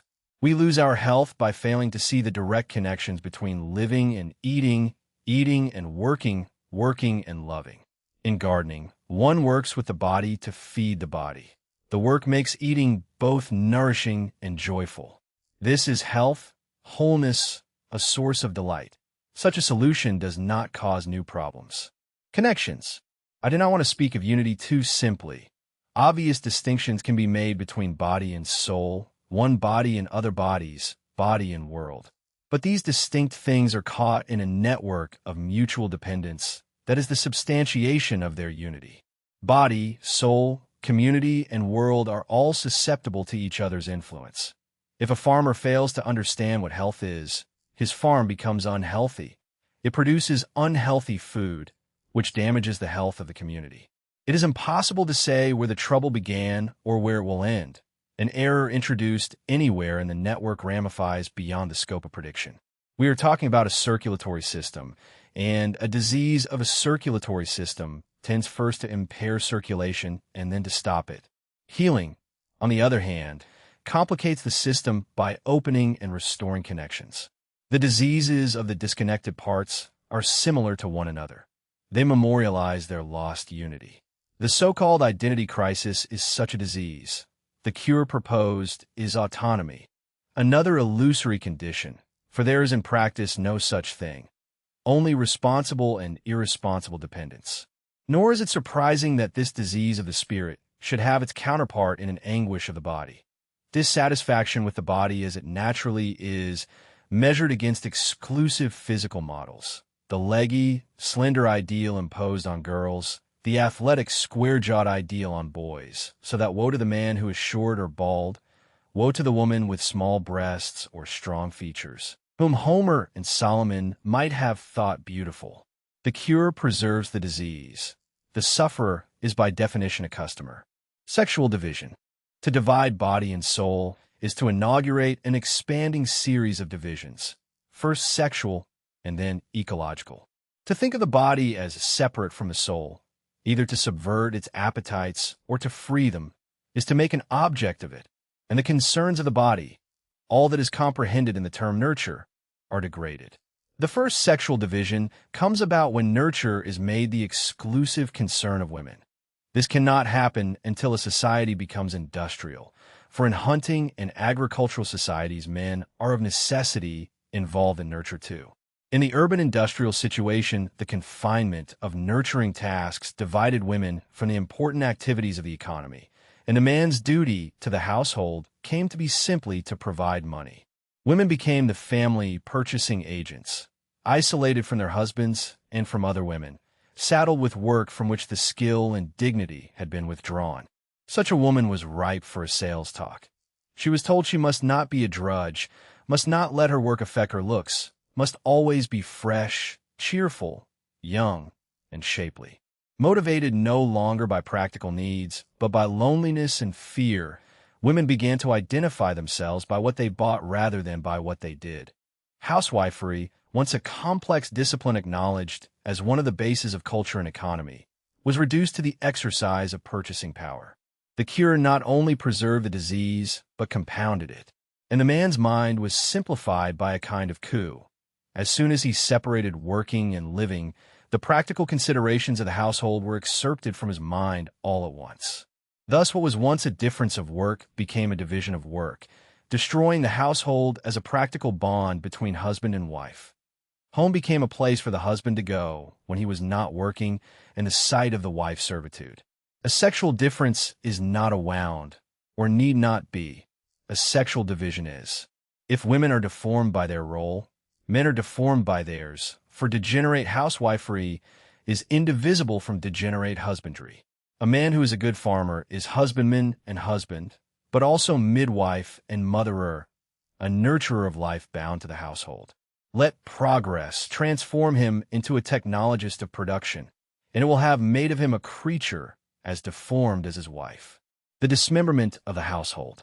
The disintegral life of our time may be conceived as a dismembered household, without the household as a practical circumstance of mutual dependence and obligation. Husband and wife find it less and less possible to enact their marriage. They may like each other's company, but that is a reason for friendship, not marriage, and their union has to be empowered by sexual energy alone. The most dangerous consequence is this isolation of sexuality. Divided from the functions of household and community, sexual love loses its symbolic and ritualistic force, its sense of consequence and responsibility. It becomes autonomous, valued only for its own sake, therefore frivolous, therefore destructive, even of itself. The isolation of sexuality makes it subject to the lure of sexual romance and to capitalist economics. Sexual romance teaches dangerous falsehoods, that lovers ought to conform to fashionable models of physical beauty, that people in love ought to be young, that marriage is a solution, that love alone can make harmony, that the right partners are made for each other and are each other's all. Believing these things, a young couple could not be more cruelly exposed to the abrasions of experience. As experience frets away gullibility, the sentimental ideal gives way to the possessiveness of sexual capitalism. Failing to be each other's all, husband and wife become each other's only, representing each other as sexual property, and competitiveness and jealousy become governing principles.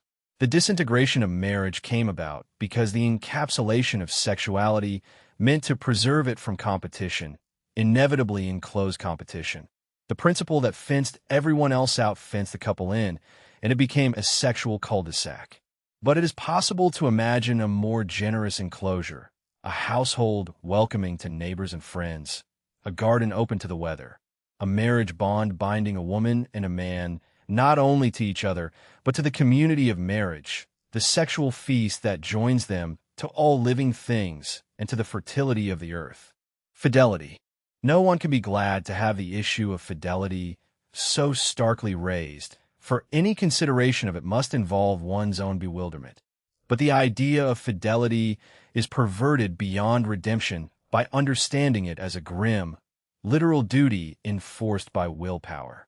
Fidelity is a virtue, and a virtue requires harmony between one creature and another. Like other superstitions, the idea weakened under the scientific intellectuality of modern times.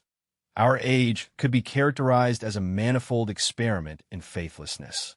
The modern age was made possible by the freeing and cheapening of energy, and we have never been able to subject our use of energy to a sense of responsibility equal to its effects.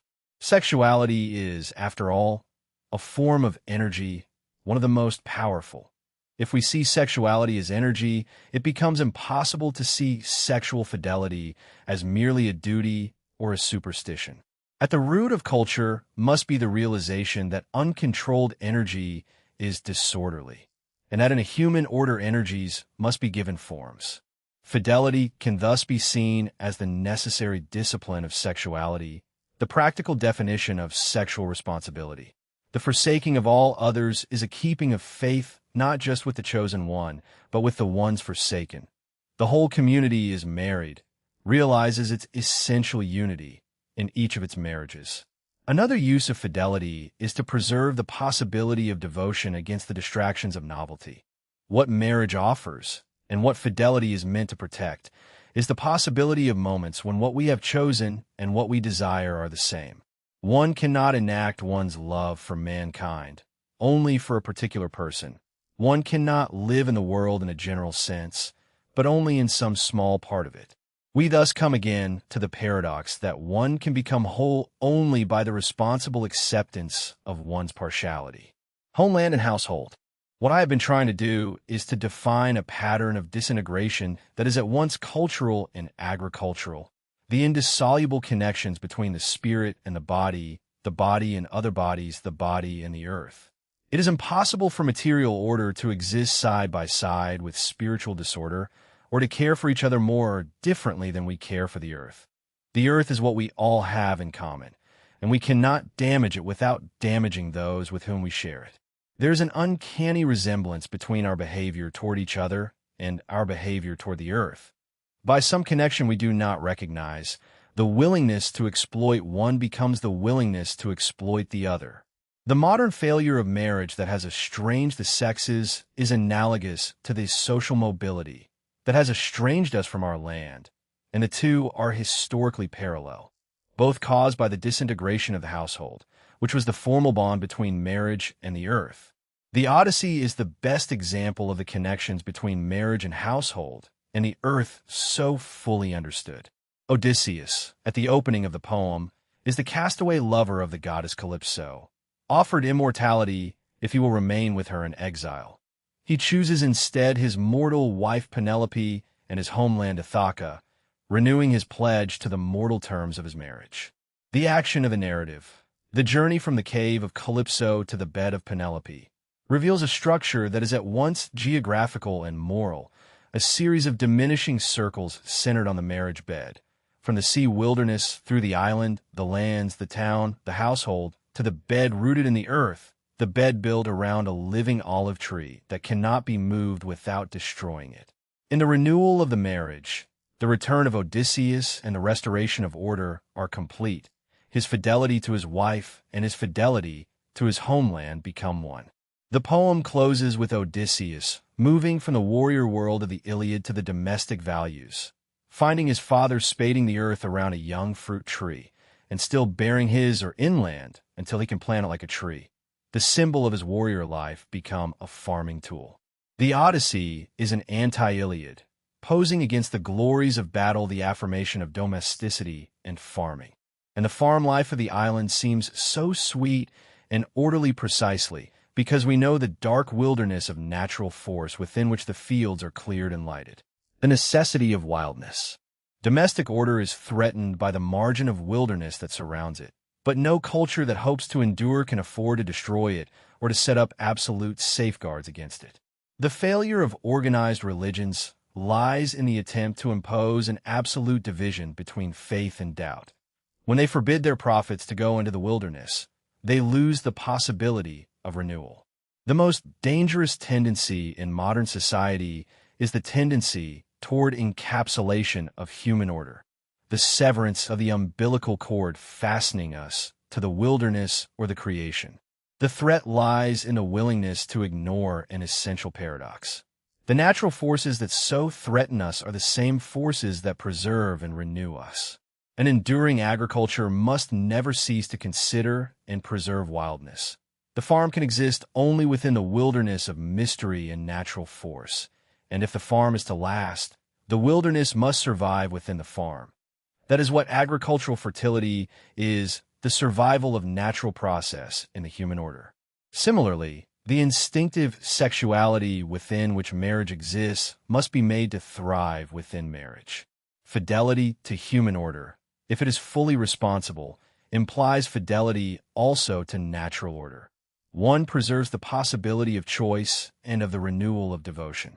One who returns home, desiring anew what was previously chosen, is neither the world's stranger nor its prisoner, but is at once in place and free. Freedom from fertility. The household is the bond of marriage most native to it. Work is the health of love, and to last, love must enflesh itself in the materiality of the world, produce food, shelter, warmth, or shade, surround itself with careful acts and well-made things. Marriage and the care of the earth are each other's disciplines. A direct result of the disintegration of the household is the division of sexuality from fertility and their virtual takeover by specialists, the pornographers and the sexual clinicians on the one hand, the evangelists and salesmen of birth control on the other. The loss of any sense that sexuality and fertility might exist together compatibly in this world is a profound cultural failure, rooted in our inability to contemplate the meaning of restraint. The Hunza woman explained her evenly spaced children simply. We leave our husband's bed until each child is weaned, a cultural response to an understood practical limit, in sight always of their agricultural limits. We have been unable to see the difference between this kind of restraint and the obscure Victorian self-restraint, of which our technologies of sexual freedom are merely the equally obscure other side. For the control of fertility, both of the earth and of our bodies, we have allowed a technology of chemicals and devices to replace entirely the cultural means of ceremonial forms and restraints. An infertile woman and an infertile field both receive a dose of chemicals, equally reduced to the status of productive machines. And for unwanted life, sperm, ova, weeds, insects, we have the same ready remedies for sale. We are bringing up a generation who feel free from worry about fertility, the pharmacist or doctor looking after the body's fertility, the experts looking after the earth's, a short-circuiting of human culture at its source, removing from consciousness the two fundamental issues of human life. More serious is the resort to authorized modes of direct violence. In land use, the permanent destruction of fertility as an allowable cost of production, as in strip mining or mining agriculture. In a human body, the harmless and simple surgeries of permanent sterilization, promoted by propaganda of extreme oversimplification. I do not mean that birth control is unnecessary. I mean that any means of birth control is a serious matter, culturally and biologically, and sterilization the most serious of all. The technologists of fertility exercise the powers of gods and the social function of priests without community ties or cultural responsibilities, and they are always accompanied by the exploiters who mine the cultural rift for gold. The pornographer exploiting sexual division, the agribusinessmen, the pornographers of agriculture, working the division between us and our land. Fertility is waste. There is yet another and more direct way in which the isolation of the body has serious agricultural effects. In our society's extreme oversimplification of the relation between the body and its food, by regarding the body as merely a consumer of food, we reduce its function to that of a conduit channeling the nutrients of the earth from the supermarket to the sewer, transforming fertility into pollution, to the enormous profit of agribusiness and the impoverishment of the earth. The 95% freed from the drudgery of food production are also freed from any involvement in the maintenance phase of the cycle. As their bodies take in the nutrients of the soil, those nutrients are transformed into wastes and duly wasted. This waste has its cause in the old religious division between body and soul, by which the body and its products are judged offensive. Modern technology saved us with the flush toilet, which removes the waste from consideration, requiring the pollution of the rivers and the starvation of the fields. From an ecological point of view, these are not waste at all, but valuable agricultural products. Modeling itself on economics rather than biology, our agriculture removes food from the cycle of its production and puts it into a finite, linear process that destroys it by transforming it into waste, transforming the body into a consumptive machine. The cities subsist in competition with the country, living upon a one-way movement of energies out of the countryside, returning almost nothing. Once again, it must be asked, if competition is the appropriate relationship, why after generations of this inpouring are the cities and the countryside in equal states of disintegration? Health and work. The modern urban industrial society is based on a series of radical disconnections between body and soul, husband and wife, marriage and community and the earth. At each point of disconnection, the collaboration of corporation, government, and expert sets up a profit-making enterprise. Together, these disconnections add up to a condition of critical ill health, which we suffer in common with all other creatures. Only by restoring the broken connections can we be healed. Connection is health. We lose our health by failing to see the direct connections between living and eating and working and loving. The drudgery of growing one's own food is not drudgery at all. It is, in addition to being the fulfillment of a practical need, a sacrament by which we enact and understand our oneness with the creation. There is work that is isolating, harsh, destructive, and there is work that is restorative, convivial, dignified, and pleasing. Good work is not just the maintenance of connections, but their enactment, one of the forms and acts of love. We embrace the freedom from bodily labor and pay its exorbitant cost because of our hatred of bodily labor. We do not want to work like a dog or an ox, and we have used people as machines or not used them at all. The medieval Welsh plowman's counterpart of the driver was called the caller. He walked backwards in front of the oxen, singing to them as they worked, using the oxen not as beasts but as fellow creatures. We are working well when we use ourselves as the fellow creatures of the plants, animals, materials, and people we are working with. Such work is unifying and healing, bringing us home from pride and despair and placing us responsibly within the human estate.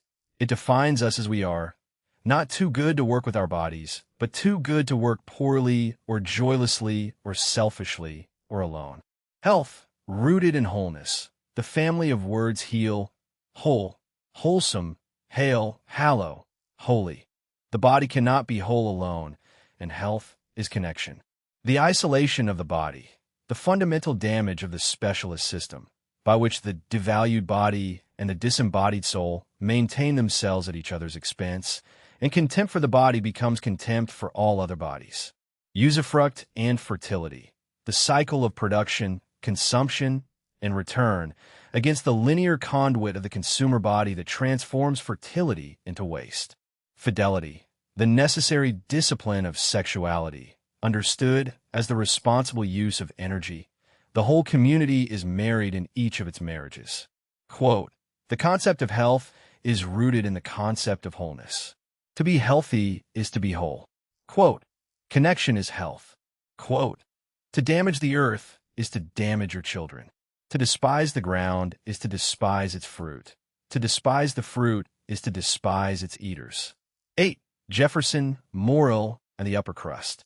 The conviction of Thomas Jefferson.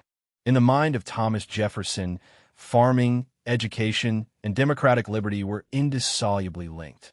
The great conviction of his life, staked upon and celebrated in a final letter 2 weeks before his death, was that the mass of mankind has not been born with saddles on their backs, nor a favored few booted and spurred, ready to ride them legitimately by the grace of God. But if liberty was a right, it was also a privilege to be earned and strenuously kept. To keep themselves free, a people must be stable, economically independent, and virtuous. And Jefferson believed, on the basis of extensive experience, that these qualities were most dependably found in the farming people. Cultivators of the earth are the most valuable citizens.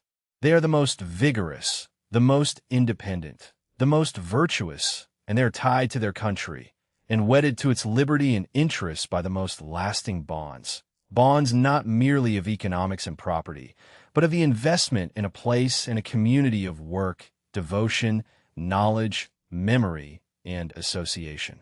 By contrast, he considered the class of artificers as the panders of vice, and the instruments by which the liberties of a country are generally overturned, holding manufacturers in suspicion because their values were becoming abstract, enabling them to be socially mobile and subject to the motives of self-interest.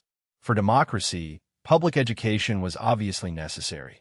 Jefferson wished to see the highest degrees of education given to the higher degrees of genius, and enough to all to enable them to read and understand what is going on in the world for their own vigilant and distrustful superintendence. Nothing can keep it right but that.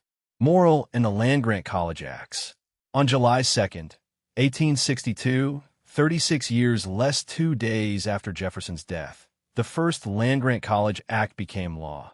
The Morrill Act, granting each state 30,000 acres for each senator and representative, the interest from the sale to support at least one college where the leading object shall be to teach such branches of learning as are related to agriculture and the mechanic arts, in order to promote the liberal and practical education of the industrial classes.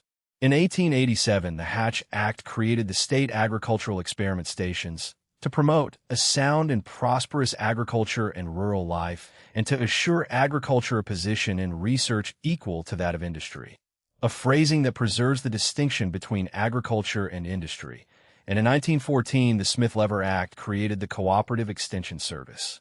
Together, these acts fulfill the intention of Justin Smith Morrill, the senator from Vermont and son of a hard-handed blacksmith, who was aware, as Jefferson had been, of an agricultural disorder manifested by soil depletion and the unsettlement of population. The cheapness of public lands and the facility of purchase and transfer had encouraged strip-and-waste farming, short occupancy, and a speedy search for new homes, and only a more thorough scientific knowledge of agriculture and a higher education of its practitioners could arrest it. Morrill wished to break what he saw as a monopoly of education. The colleges taught only those destined for the learned professions, leaving farmers and mechanics, all who must win their bread by labor, to the haphazard of being self-taught. The land-grant colleges. There are significant differences between the thinking of Jefferson and Morrill. Jefferson's educational ideal was defined directly by the requirements of political liberty, a local system of education with a double purpose: to foster in the population the critical alertness necessary to citizenship, and to seek out and prepare a natural aristocracy of virtue and talents for leadership. He did not include vocational training, assuming the practical arts would be improved by local example if communities were stabilized by citizenship and leadership.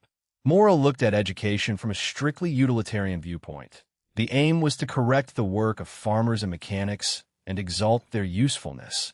And whereas Jefferson regarded farmers as the most valuable citizens, Morrill looked upon the professions as places of higher consideration. So that education was to exalt the usefulness of laborers either by raising the quality of their work or by promoting them out of it.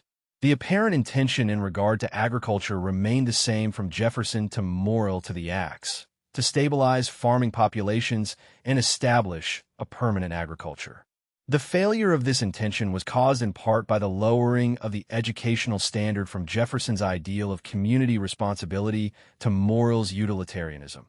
The land-grant colleges have been less and less concerned to promote the liberal and practical education of the industrial classes, whittling the aim down from education in the liberal sense to practical preparation for earning a living to various programs for certification, the standard of purpose shifting from usefulness to careerism. The legislation calls for local institutions responding to local needs. What we have instead is a system of institutions that more and more resemble one another, like airports and motels, made uniform by the rootlessness of their career-oriented faculties. The professor lives in his career, a vehicle, not a dwelling. One is concerned less for where it is than for where it will go. The careerist professor, utterly dependent upon his institution, blunts his critical intelligence to exist harmoniously within it, deferring to an inflated administrative bureaucracy whose educational purpose is written on its paychecks, and dependent on his students, he makes a commodity of education, reducing requirements, inflating grades, lowering standards. The colleges of agriculture orient themselves within the university rather than within the communities they were intended to serve, paying little attention to the social, cultural, and political consequences of their work. This is facilitated by the academic ideal of objectivity, the academic uniform of moral cowardice. One who is objective never takes a stand, and by the doctrine of the inevitability of technological change. Education is relieved of its concern for truth in order to prepare students to live in a changing world. The way thus opened to run a university as a business whose main purpose is to sell diplomas and give employment to professors. The liberal and the practical. A liberal education has the nature of a bequest. It looks upon the student as the potential heir of a cultural birthright, resting on the assumption that nature and human nature do not change very much or very fast, and that one therefore needs to understand the past. A practical education has the nature of a commodity to be exchanged for position, status, and wealth in the future, on the assumption that change is fundamental and constant, that the future will be wholly unlike the past, and that the past is an encumbrance. But the wrong is on neither side. It is in their division. Divorced from the discipline of value, the practical tends to be defined by the immediate interests of the practitioner and becomes destructive of value. Divorced from the practical, the liberal disciplines lose their sense of use and influence and become attenuated and aimless. The purity of pure science ritualized as a competitive intellectual game, as in Watson's The Double Helix. In the humanities, a world of professional sublanguages and feckless exercises of sensibility. Without the balance of historic value, practical education gives us the absurd standard of relevance based upon the suppositional needs of a theoretical future. Liberal education, divorced from practicality, gives the specialist professor of the liberal arts, custodian of an inheritance he has learned much about but nothing from. In the face of competition from the practical, the liberal has become practical also. It is assumed the only good reason to study literature is to become a teacher of literature. And the colleges of agriculture produce agriculture specialists and agribusinessmen as readily as farmers, and are producing far more of them. Public funds originally voted for the liberal and practical education of farmers thus become, by moral default, an educational subsidy given to the farmers' competitors, the vagrant aristocracy. To complete an understanding of the disconnection between work and value, it is necessary to see how aristocratic ideas of status and leisure have been institutionalized in this system of education. Democracy has meant not only the enfranchisement of the lower classes, but the popularization of upper-class values. Leisure, etiquette as opposed to good manners, fashion, everyday dressing up, and a dietary persnicketyness. We attach much the same values to kinds of profession and levels of income that were once attached to hereditary classes. It is extremely difficult to exalt the usefulness of any productive discipline in a society both highly stratified and highly mobile. Doctors are given higher status than farmers not because they are more necessary or virtuous, but because they are thought to be better. They talk a learned jargon, wear good clothes, and make a lot of money. An industrial worker does not aspire to become a master craftsman, but a foreman or manager. A farmer's son does not think to better himself by becoming a better farmer than his father, but by becoming a better kind of man than his father. One does not improve oneself by becoming better at what one is doing, but by becoming different, by moving up to a place of higher consideration. Thinkable changes tend to be quantitative rather than qualitative, involving movement both social and geographic. What must be the influence of a farmer's son who believes he has improved himself by becoming a professor of agriculture, exemplifying to his students that the way up leads away from home? How could he advise his best students to go home and farm? The university accumulates information at an inconceivable rate, yet its structure institutionalizes the likelihood that not much of this information will ever be taken home. We do not work where we live, and if we're to hold up our heads, we must not live where we come from. The status quo. I have intentionally placed experience ahead of proof, feeling that the ordinary visibility of the deterioration of rural life ought to take precedence over statistics and expert testimony. But the testimony of experts must be taken into account. The appropriate expert is Professor Earl O. Hetty of Iowa State, whose Scientific American article, The Agriculture of the U.S., opens with the assertion that the United States has had the best, most logical, and most successful program of agricultural development anywhere in the world. The occurrence of such an absolute assertion at the beginning of a scientific article is remarkable. Yet for the supremacy of American agriculture, the article offers no evidence whatsoever, and the evidence he does supply leaves its logic and success very much in doubt.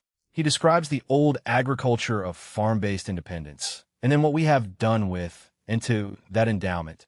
Production doubled, technology became a substitute for land and labor.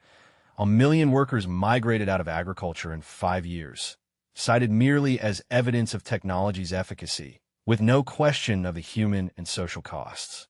He notes with approval that farms became larger and more specialized, that farm real estate values more than doubled between 1970 and 1973, and that the development of American agriculture has fostered the growth of an entire agricultural industry, agribusiness, of which farming is only a small part, as if this, on the other hand, balanced the serious impairment of rural life he has just described, the sacrifice of many and of much for the enrichment of a few. He concludes that one can expect an increasing trend toward more large commercial farms and fewer small ones, by as simple, therefore, as if the inequities and abuses that have made big farmers thrive by the ruin of smaller ones were a law of nature instead of a policy. By this most logical of developments, we have passed from an independent farm-based agriculture to one abjectly dependent upon industrial inputs and firmly based upon several kinds of disaster. The competitor of the small farmer is the expert. Mr. Butts is a farm expert, and a farm expert is by definition not a farmer. He has changed sides. Experience and experiment. The expert knowledge of agriculture developed in the universities is typical of the alien order imposed on a conquered land. It has no cultural depth, and it has never mastered the crucial distinction between experiment and experience. Experience, which is the basis of culture, tends always toward wholeness, for it is necessarily as interested in what does not work as in what does. It cannot hope without remembering, and its approach to possibility is conditioned by remembrance of failure. The experimental intelligence is interested only in what works. It tends to impose the metaphor of experiment on experience, seeing innovation not as adding to, but as replacing what existed before, machine technology as a substitute for human and animal labor, the old way looked upon with contempt. The experimental intelligence reduces the number of possibilities, whereas the voice of experience counsels, don't put all your eggs in one basket. And it protects itself from the disruptive memories of experience by building around itself the compartmental structure of the modern university, in which effects and causes need never meet. A tyrant saved from the necessity of killing bearers of bad news because they are lost in the maze before they can arrive. To think or act without cultural value and its restraints is simply to wait upon force. And there is, in the workings of agricultural specialization, an implicit waiting for the total state power that will permit experimentally derived, technologically pure solutions to be imposed by force. The conviction of Jefferson, farming, education, and democratic liberty indissolubly linked, cultivators the most valuable citizens, artificers the panders of vice. The land-grant ideal, the liberal and practical education of the industrial classes, and a permanent agriculture, betrayed by the shift from usefulness to careerism. The passage from experience to experiment. Cultural knowledge conditioned by remembrance of failure, against an experimental intelligence that rules out what does not work and awaits the imposition of pure solutions by force. Quote, "The mass of mankind has not been born with saddles on their backs, nor a favored few booted and spurred, ready to ride them legitimately by the grace of God." Quote, "Objectivity has come to be simply the academic uniform of moral cowardice. One who is objective never takes a stand." Quote, "We do not work where we live, and if we're to hold up our heads in the presence of our teachers and classmates, we must not live where we come from." 9. Margins. Agribusiness as orthodoxy. Not all agricultural economists are blind to the consequences of agribusiness economics. In 1972, Professor Philip Ropp of the University of Minnesota testified before a Senate subcommittee that the large agricultural firm is able to achieve benefits by externalizing certain costs.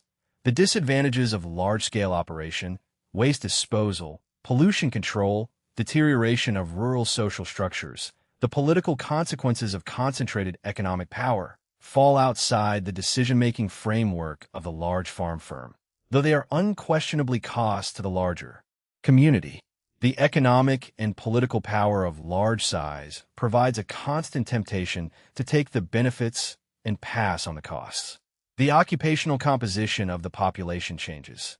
Instead of a large number of small entrepreneurs combining manager and laborer, the rural community gets a small number of managers and a large number of transit workers, the symbol of the large corporate farm becoming the trailer house. Institutions lose leadership and take on a dependent character. And, most ironically, farmers who have increased their size to achieve almost all the economies of scale now find their capital structure so large that their sons cannot finance a takeover of the family farm. Ropp's distinction between internal and external accounting is of great usefulness. It is by internal accounting that the modern agricultural program may be thought the best, the most logical, the most successful. External accounting pushes us back into our moral tradition, that we are members of the human community and are bound to help or harm it by our behavior. Modern agriculture has preserved itself within its destructive assumptions by cutting itself off from the moral tradition and confining its vision within the bounds of internal accounting, making external and therefore irrelevant all evidence that the system does not work. Hence a fierce and self-protective orthodoxy, a science as superstition, clinging to the assumption of one kind of knowledge out of fear of another, exhibiting a craving to be right hardly diminished by the profitability of its faith. Orthodoxy, margins, and change. Our history forbids us to be surprised that an orthodoxy of thought should become narrow, rigid, mercenary, and vengeful against dissenters, though one may be amused that this should befall a modern science set up to pursue truth, not protect it. The agricultural orthodoxy is as purblind as Cotton Mather's, and it will not change from within. It is enforced by prosperity by the mistaken conviction of millions of believers that there is no choice but to accept the agribusiness philosophy or starve, and by the very nature of orthodoxy. One who presumes to know the truth does not look for it. If change is to come, it will have to come from the margins. As an orthodoxy loses its standards, it comes to be measured by what it is not. The margins begin to close in on it, setting up standards clarified by a broadened sense of necessity, demonstrating better possibilities. It was the desert, not the temple, that gave us the prophets, the colonies, not the motherland, that gave us Adams and Jefferson. The pattern is that of the religious paradigm. The encrusted structure is changed by one who goes alone to the wilderness, fasts, and returns with cleansed vision, forswearing orthodoxy, right opinion, and acknowledging ignorance. The orthodox presume to know, whereas the marginal person is trying to find out. This is the first time it has been necessary to apply the pattern to agriculture, for until recently we have had no widespread orthodoxy of agriculture. There were prevalent patterns of technology and practice, but they were local, growing as part of a complex relationship between the human community and natural conditions, not imposed by external authority. Until the triumph of the industrial values of the agribusiness vision, agriculture was very much a regional affair, successful and long-lasting in proportion to the sensitivity of that response. A pre-industrial example. By looking at a sound pre-industrial agriculture, we can get a sense of its ecological and cultural coherence and its careful relationship to its margins. No more vivid example exists than the native agriculture of the Peruvian Andes. The village of Uchucmarca lies in a valley with one of the steepest environmental gradients in the world. Within 40 miles, it rises from 3,200 to over 14,700 feet, and the farmers work several named production zones. A tropical zone producing fruit and coca, a middle zone growing maize and wheat, a high zone where potatoes and other Andean tubers are grown, and the still higher pastures where llamas and alpacas graze. The village economy functions largely without money. The average family needs less than $100 a year. The governing verb needs where agribusiness would require has only. The governing concept is enough, a long-term sufficiency. Erosion is avoided by keeping fields small, by hedgerows of rocks, brush, and living plants, and by field rotation with a long fallow in the steepest parts. Climatic variations are met by exploiting multiple zones and crops and by systems of kinship reciprocity. And against insects and diseases, the main weapon is genetic diversity. Well over 2,000 potato varieties in Peru, 50 in a single village, delicately fitted into their ecological niches. Nearly all the methods are based upon the one principle of diversity, in which the Andean farmers have developed an agriculture much more sophisticated, efficient, and conservative of the soil than our own. And the agriculture integrates its margins as ours does not. New varieties are constantly created through cross-pollination between cultivated and wild species thriving in the hedgerows, so that if a farmer loses a crop, he may find a plant of a new variety that has survived. The hedgerows serve as a college of agriculture and experiment station in which whatever is discovered has already been tested in the circumstances of the farm itself. This integration of farming with its margins offers an example of reconciliation. The remedy is to accommodate the margin within the form, to allow the wilderness to thrive in domesticity, to accommodate diversity within unity. Margins in health. Orthodox agriculture has, in one sense, left its margins extremely wide. For motive power, it has made itself almost exclusively dependent on the internal combustion engine, with little interest in human and animal power, wind and water power, or on-the-farm methane and solar energy. It has reduced regional differences in technology and the variety of production within regions. The regional specialization that inevitably flows from individual specialization, and reduced the genetic diversity of both field crops and animals. It has drawn an ever straighter line between the domestic and the wild, crowding nature itself into the margins, plowing up fence rows and waterways, draining and plowing marshes, making itself dangerous to wild animals and beneficial insects. It has made a margin even of the agricultural past, no longer a fund of experience and a lexicon of proven possibilities, but an amusement for the idly curious. For the principle of diversity, orthodox agriculture has substituted a dull, tight uniformity, not only ignorant of other possibilities, but scared of them, and vengeful in its ignorance. People who remove their minds from this twilight of agri-bigotry find themselves surrounded by an abundance of divergent possibilities, from our own past, from the practice of other peoples, from new technology, from new understandings of biology and ecology. But where are these possibilities being enacted by a living farmer on a living farm? The health of a farm is as apparent to the eye as the health of a person. It abounds with life, seems to belong where it is groomed and cared for, shows no gullies or signs of erosion, has its waterways and field edges grassed, its buildings and fences kept in repair. A healthy farm will have trees on it, woodlands, fruit and nut trees, shade and windbreak trees, kept for usefulness, but also for comfort, pleasure, wildlife, and beauty, bespeaking the farmer's willingness to let live and his long-term good intention toward the place. A family is married to a farm more by its planting and protecting of trees than by its memories, for the trees stand for fidelity to what they do not know. The aim of a healthy farm will be to produce as many kinds of plants and animals as it sensibly can, in an order diversity moving in rotation over the fields, with the various crops and animals sensibly proportionate. Not too much of anything, so that a row crop is followed by a cover crop, the cover crop by a sod of grass and clover. A healthy farm will also have the right proportion of people, enough to care for it fully without overwork, and will be so far as possible independent and self-sustaining. By proper tillage, rotation, the use of legumes, and the return of manure and organic wastes, the fields can be kept productive with minimal recourse to outside fertilizers. By the good use of human, animal, solar, wind, and water power, methane gas, and firewood from its own woodlands, a farm can produce the major part of its own energy. Health is independence. The healthy farm sustains itself as a healthy tree does, by belonging where it is. The orthodox industrial farm is, among other things, an advertising space for any number of corporations. A marginal place. One's travel should begin at home. Not far from my house, there is a hillside whose soil, declivity, and history are representative of much of the hillside land in my part of the country. At one time, it was covered with a fine hardwood forest, cut soon after the establishment of the white people's tenure.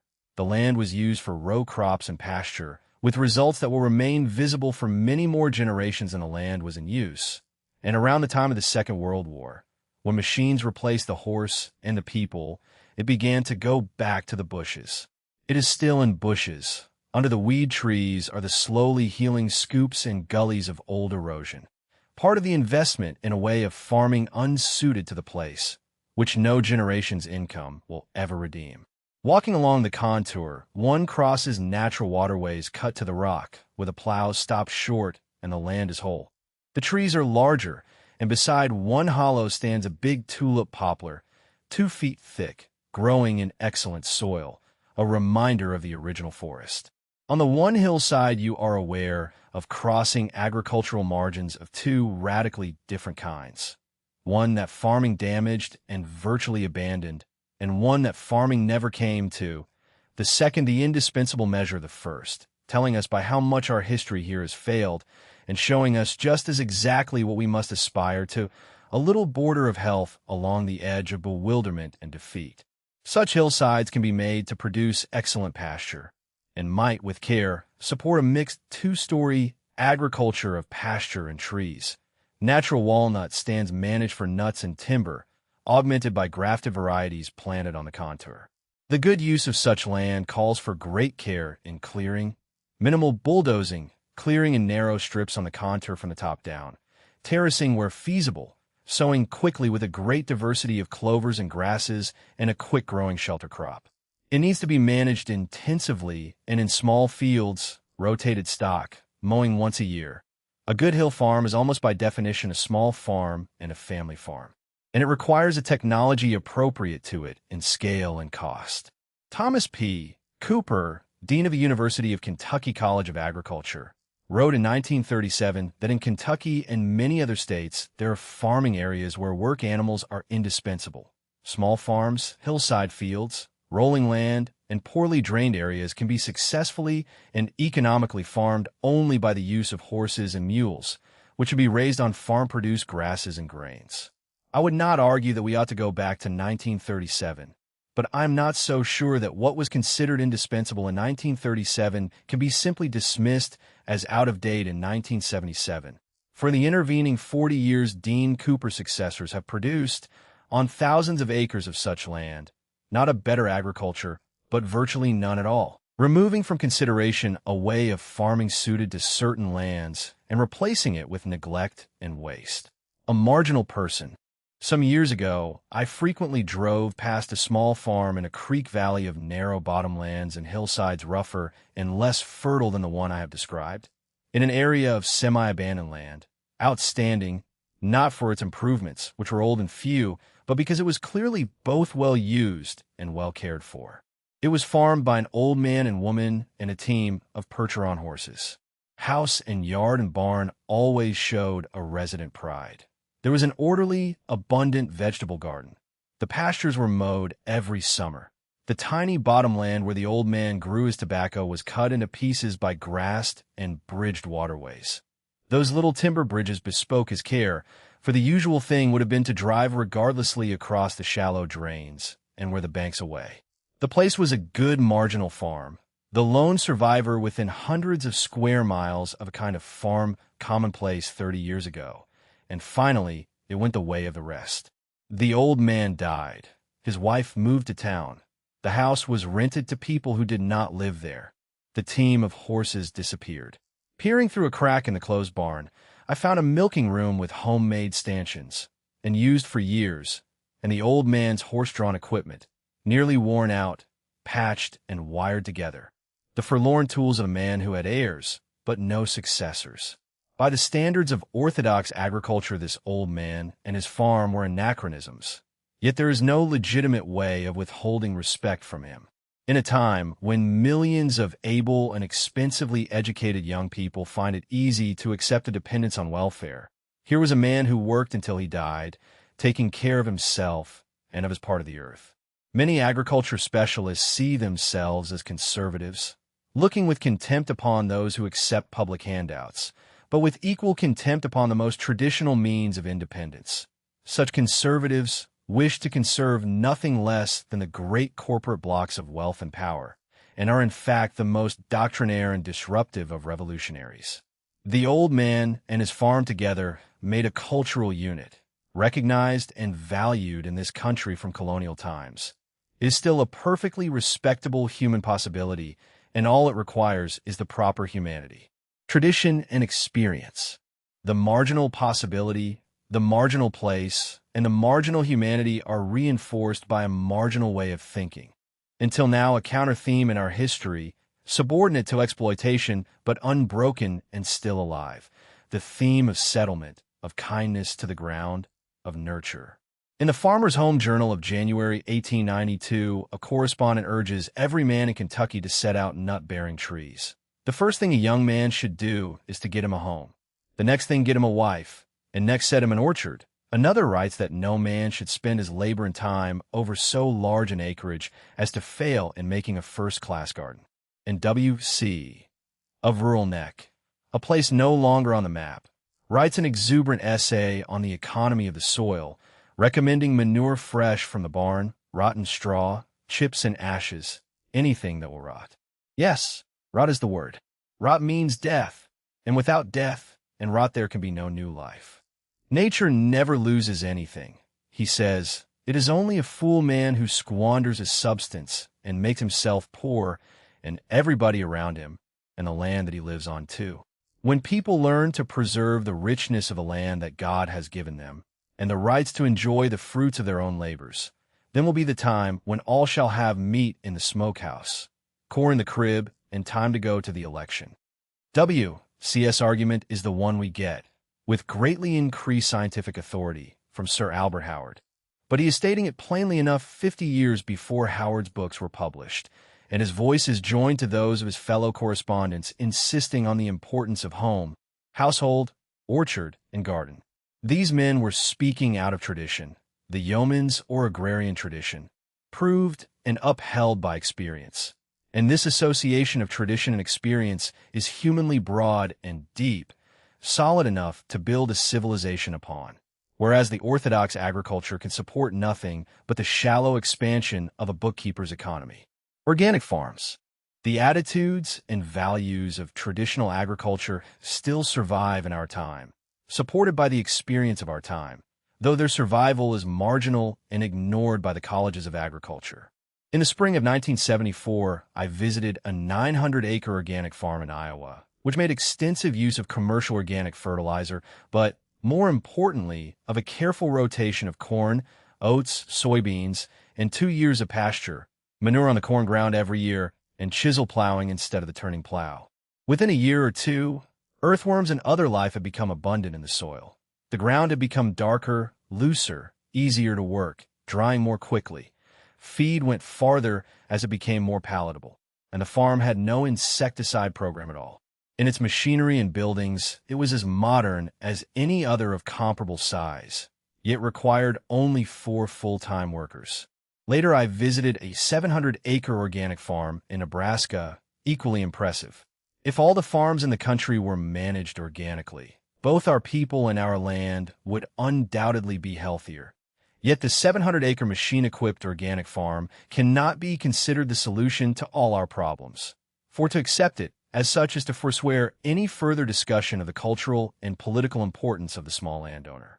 Much more suggestive was an Iowa farm of 175 acres, 50 acres of permanent hillside pasture for 28 Chevrolet cows, and on the remaining 125 acres corn, oats, wheat, soybeans, and hay, with 12 brood sows and a laying flock of 200 hens, 11 years under a completely organic system.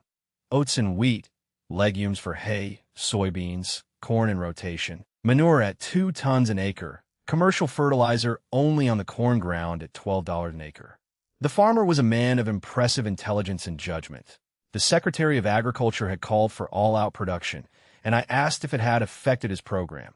It had not done so in the least.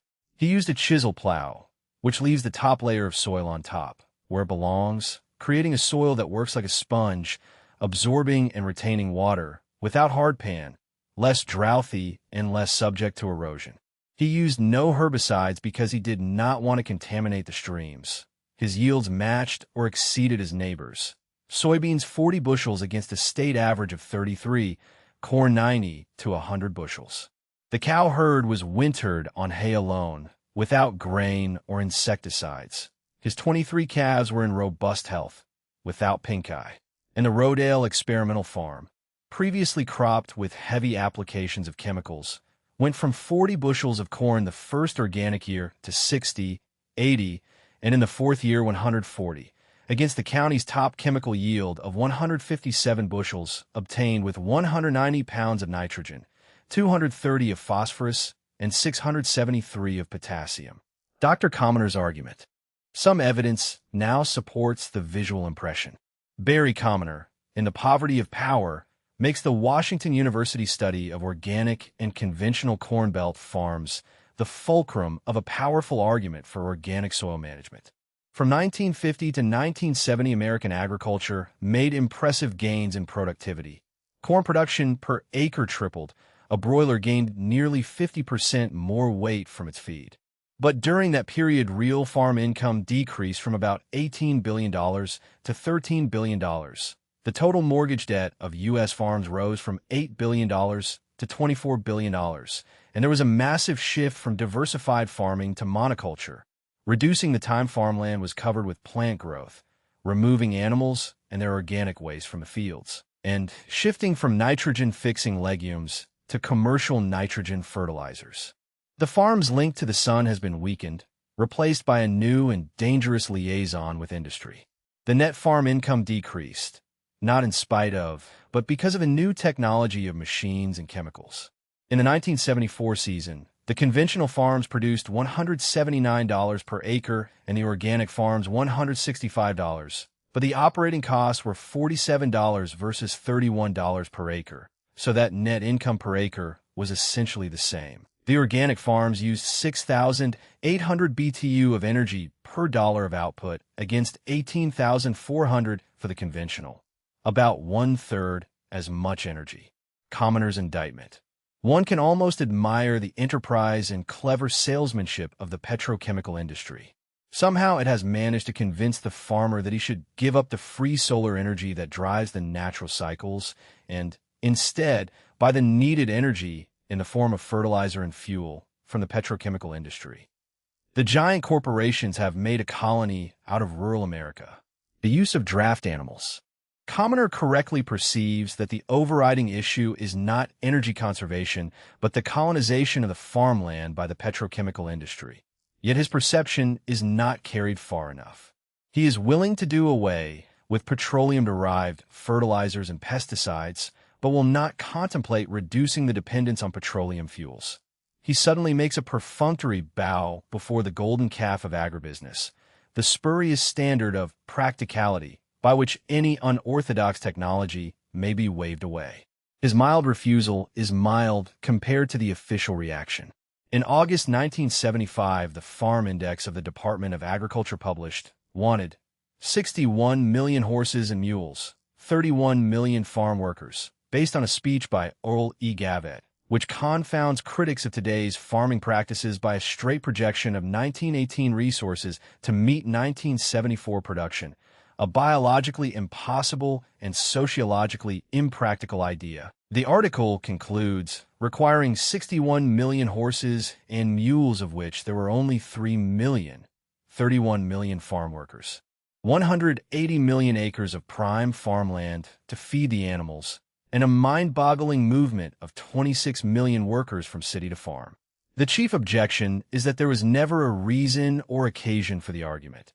No serious critic of conventional agriculture has ever advocated a complete abandonment of mechanized technology. The critics ask only a picking and choosing of techniques and tools to get the job done in the most energy-conserving way possible. The strength of agriculture is in diversity, of technology as of other things. The small advocacy of small diversity drew a full-scale official attack, bespeaking both the totalitarianism and the paranoia of the agribusiness mentality. The critics have offended, not by being right or wrong, but by being different. The arithmetic of the official projection is far too simple. By realistic figures, a ton horse doing heavy work the year round would require feed producible on less than 2 acres, and not all draft horses weigh a ton nor work every day. Horses, said the Draft Horse Journal, are no more anti-technological than legs on humans. They're simply a technological possibility we have almost ceased to consider. The issue of economics merges finally into the larger issue of health. And by the standard of perfect health, which we all apply to our bodies, near-perfect thermodynamic efficiency becomes not just thinkable, but indispensable. To reconcile ourselves to imperfection, to place great practical barriers in our own way, is brutish. The standards of orthodox agriculture are extremely simple and exclusive. Productivity and the financial prosperity of agribusiness. I do not see how a stable, abundant agriculture could be built up by any standard less comprehensive than the health of individual bodies, of the community, and of its sources in the natural world. Horse-powered farms.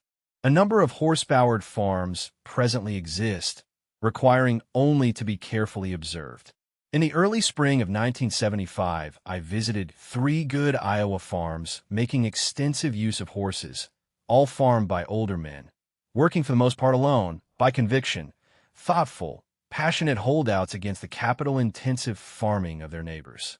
The first farmed 120 acres with 2 teams. He owned 2 old tractors used mainly for the heavy work of plowing and disking.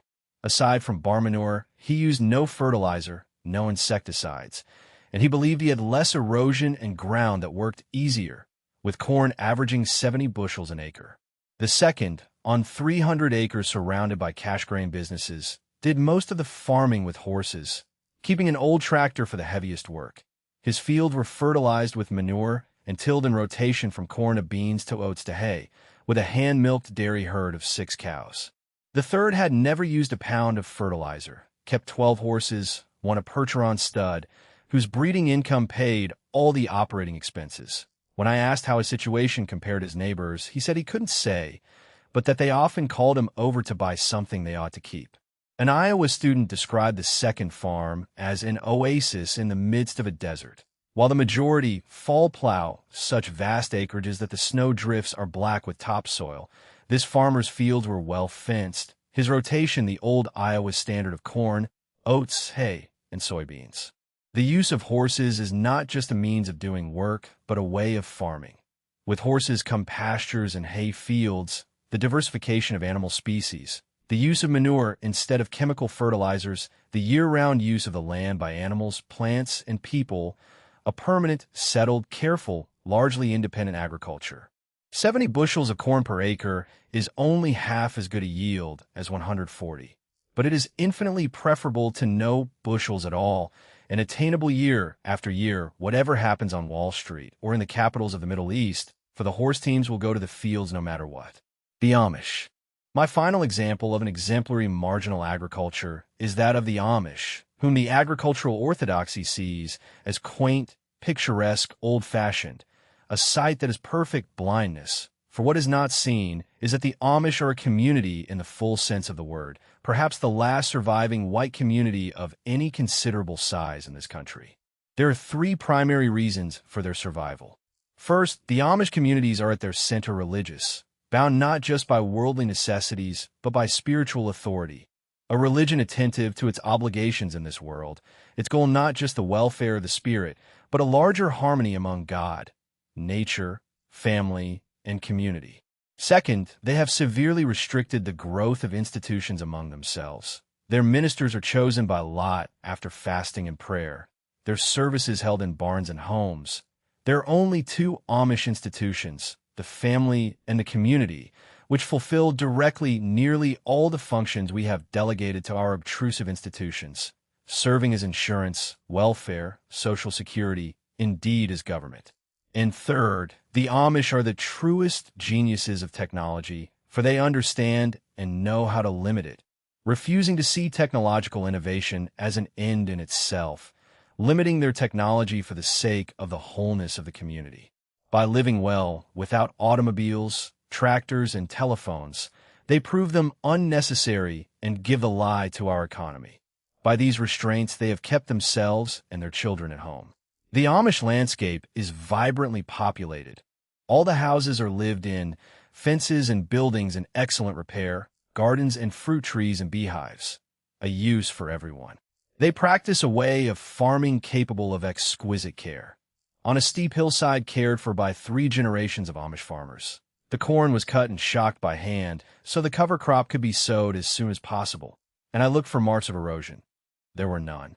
Their agriculture is by no means ignorant. They were among the first to understand rotation, manure, and legumes. They keep a balance between livestock and crops, and they have displayed much ingenuity in adapting tractor implements for use with teams of horses. Soil not compacted by tractors works easier after a couple of years of horse farming. The explanation for their ability to get similar yields with less chemical fertilizer. Amish farms averaged only 76.55 acres, yet their bank accounts showed an increase in net worth from $2,379,000 to $4,045,000 between 1964 and 1971, while smaller Orthodox farmers were being squeezed out. They have been ignored by the scholars of agriculture for 2 reasons. They are a thrifty people, hence poor consumers of purchased inputs, and they are living disproof of the fundamental assumptions of the orthodoxy. Production and reproduction. To the orthodox obsession with production, profit, and expansion, a healthier agriculture would substitute a more complex consciousness. Its terms ecological integrity, nutrition, technological appropriateness, social stability, skill, quality, thrift, diversity, decentralization, independence, usufruct. Or, put more simply, it would replace the concern for production with a concern for reproduction. Production, some would say, is the male principle in isolation from the female principle. Isolated, it wants to exert itself absolutely, to do everything at once, which is what doomsday will do. But reproduction, which is the male and female principles in union, is nurturing, patient, resigned to the pace of seasons and lives, respectful of the nature of things. Its aim is not to happen once, but to happen again and again, seeking a balance between saving and spending. At their best, farmers have always had this ancient purpose of reproduction. Without it, they make their art as sterile as mining. The last agricultural margin remaining to be noticed is a political one. The people who feel victimized by orthodox agriculture, those who want to farm but are prevented by high land costs, taxes, inheritance taxes, and interest rates, barriers which directly favor the expansion of the big operator, and the increasing number of consumers who wish to buy food that is nutritionally whole and uncontaminated by pesticides, and who would prefer not to pay the exorbitant prices required by law. Distance transportation, processing, packaging, and advertising. Public remedies. Any valid criticism must have as its standard not only a need but a better way. I have produced the argument and the examples, not definitively, but sufficiently to provide an agenda. It remains to suggest public changes. This is the most fearful part of my task, for the overwhelming tendency of our time is to assume that a big problem calls for a big solution. I do not believe in the efficacy of big solutions. If the solution is small, obvious, simple, and cheap, it may quickly solve the immediate problem and many others as well. And so the first necessary public change is a withdrawal of confidence from the League of Specialists who have had almost exclusive charge of the problem and have enriched themselves by making it worse. Second, we must learn again to think of human energy not as something to be saved, but as something to be used and enjoyed in use. Third, the most appropriate governmental powers are negative, those that protect the small and weak from the great and powerful, most effectively by taxation, restraining the great so that the small may survive. As Jefferson said, the small landholders are the most precious part of the state. Fourth, low-interest loans ought to be made available to people wishing to buy family-sized farms. Fifth, there should be production and price controls adjusting production to need and to the carrying capacities of farms. Sixth, there should be a program to promote local self-sufficiency in food. Seventh, every town and city should be required to operate an organic waste depot, composting sewage and garbage to be given or sold at cost to farmers. Every truck bringing produce to town should go home with a load of compost. Eighth, there should be a strenuous review of sanitation laws, which have almost invariably worked against the small producer. Ninth, we should encourage the greatest possible technological and genetic diversity, making it the primary goal of the land-grant schools, which should be forbidden to accept work on assignment from corporations. 10th, to despecialize the colleges of agriculture, faculties should be open part-time to farmers, and members could be paid half their salary in cash and given the use of college farmland. In both instances, the professor would be in a position to take his own advice before offering it to other people. 11th, we must address ourselves seriously to the problem of human scale, for we cannot live except within limits. And 12th, we must ask if there is not, after all, an absolute good by which we must measure ourselves. That absolute good, I think, is health, not in the merely hygienic sense, but the health, the wholeness, finally the holiness of creation, of which our personal health is only a share. The necessity of margins. In Michigan in the fall of 1975, a fire-retarding chemical known as PBB was mistaken for a trace mineral and mixed in a livestock feed, contaminating meat, milk, and eggs, a disaster still continuing after 3.5 years, requiring the destruction of about 1.5 million chickens, 29,000 head of cattle, and 5 million eggs, caused by one error that may have been as simple as pulling the wrong lever. Both in its carelessness and in its magnitude, this tragedy is characteristic of an agriculture, indeed of a culture without margins. In a highly centralized and industrialized food supply system, there can be no small disaster. By contrast, a highly diversified, small farm agriculture combined with local marketing is literally crisscrossed with margins, and these margins work both to allow and encourage care and to contain damage. Such an agriculture would do more than provide us with protective margins. In reducing industrial uniformity, it would give us a new sense of our real unity. our common sharing in the good of health. It is a rule, apparently, that whatever is divided must compete, and none of these competitions, body and soul, man and woman, producer and consumer, nature and technology, city and country, is ever resolved in the triumph of one competitor, but only in the exhaustion of both. For our healing we have on our side one great force, the power of creation, with good care, with kindly use, to heal itself. Internal and external accounting. The distinction by which the modern agricultural program may be thought successful, and by which all evidence that it does not work is made external and irrelevant. The Andean integration of margins. An agriculture whose hedgerows of wild and weedy species constantly renew its genetic diversity, accommodating the margin within the form, diversity within unity. Health, the absolute good and the correct standard of agricultural performance. Not productivity or profit, but the wholeness, finally the holiness of creation. Production and reproduction. The male principle in isolation against the male and female principles in union.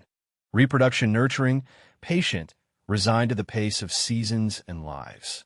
Quote, "The desert, not the temple, gave us the prophets. The colonies, not the motherland, gave us Adams and Jefferson." Quote, "A family is married to a farm more by their planting and protecting of trees than by their memories or their knowledge. For the trees stand for their fidelity and kindness to what they do not know." Quote, "In a highly centralized and industrialized food supply system, there can be no small disaster." Quote, "For our healing we have on our side one great force, the power of creation, with good care, with kindly use, to heal itself." Afterward to the third edition. "The happiest fate of my labors would have been disproof. I would have been relieved if somebody had proved me wrong, or if events had shown that I need not have worried. For this book was written out of worry, out of the belief that we were living under the rule of an ideology that was destroying our land, our communities, and our culture, as we still are. My argument was addressed to leaders in the schools and governments who presumably were interested in argument as a way of approaching truths. The years since its publication have demonstrated my naivete. The argument has been much and sometimes vehemently disagreed with, but has never been answered, let alone disproved, for the paramount reason that events have continued to confirm it at every point. The enormous productivity of industrial agriculture cannot be denied, but neither can its enormous ecological, economic, and human costs, which are bound eventually to damage its productivity. This book's tragedy is that it is true. Those who disagree with it are mainly those against whom it was written, adherents of the industrial program, too powerful, too rich, and too preoccupied with conquest to be diverted by anybody's mere argument. And in the centers of learning and power, argument itself has become a lost art. Public discourse now patterns itself either upon advertisement and propaganda, persuasion without argument, leading to reasonless acquiescence, or upon the allegedly objective demonstrations of science. I suppose that the land-grant universities, confronted by an argument against their governing assumptions, would produce a stronger counterargument or change their assumptions. The response has shown instead that they are not interested in the pursuit of truth by argument. They are interested in preserving the conclusion of an old argument they no longer bother to make, that the world and all its creatures are machines. What began a metaphor has become identity. As my friend Jean Logsdon puts it, biology and mechanics are the same thing, and other things don't matter.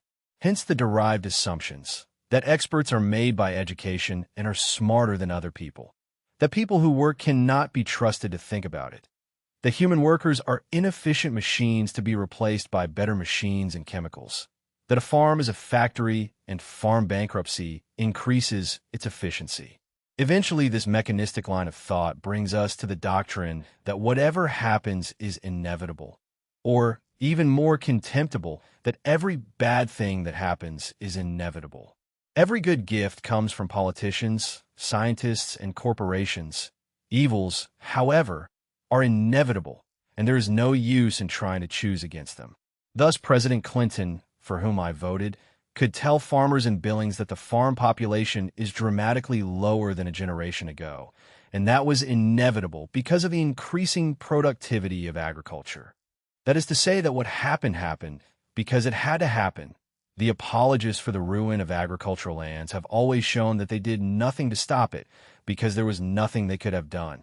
The national conversation about agriculture at the upper levels of policy and research is frozen solid. The people up there have not had a new or divergent thought in 2 generations, for the old thoughts have suited their careers and pocketbooks well enough. But if throwing a rock into a frozen river does not make a ripple, the publication of this book has also shown that beneath the ice the waters are strongly flowing and full of nutrients. Our national conversation about agriculture is more vigorous now than it has been since the 1930s. The book has had the next happiest fate of belonging to a growing effort to think again about the issues of American land use, a company of works and exemplars joined by a common commitment. Books by Marty Strange, Gene Logsdon, and Wes Jackson. Organizations such as the Land Institute and the Center for Rural Affairs. Thousands of farmers and gardeners. These people think differently from the upper levels of policy and research because their motives are different. Their thinking does not begin with predetermining ideas, but with particular places, people, needs, and desires. They began to work because they loved certain places in ways that they could not indifferently see destroyed.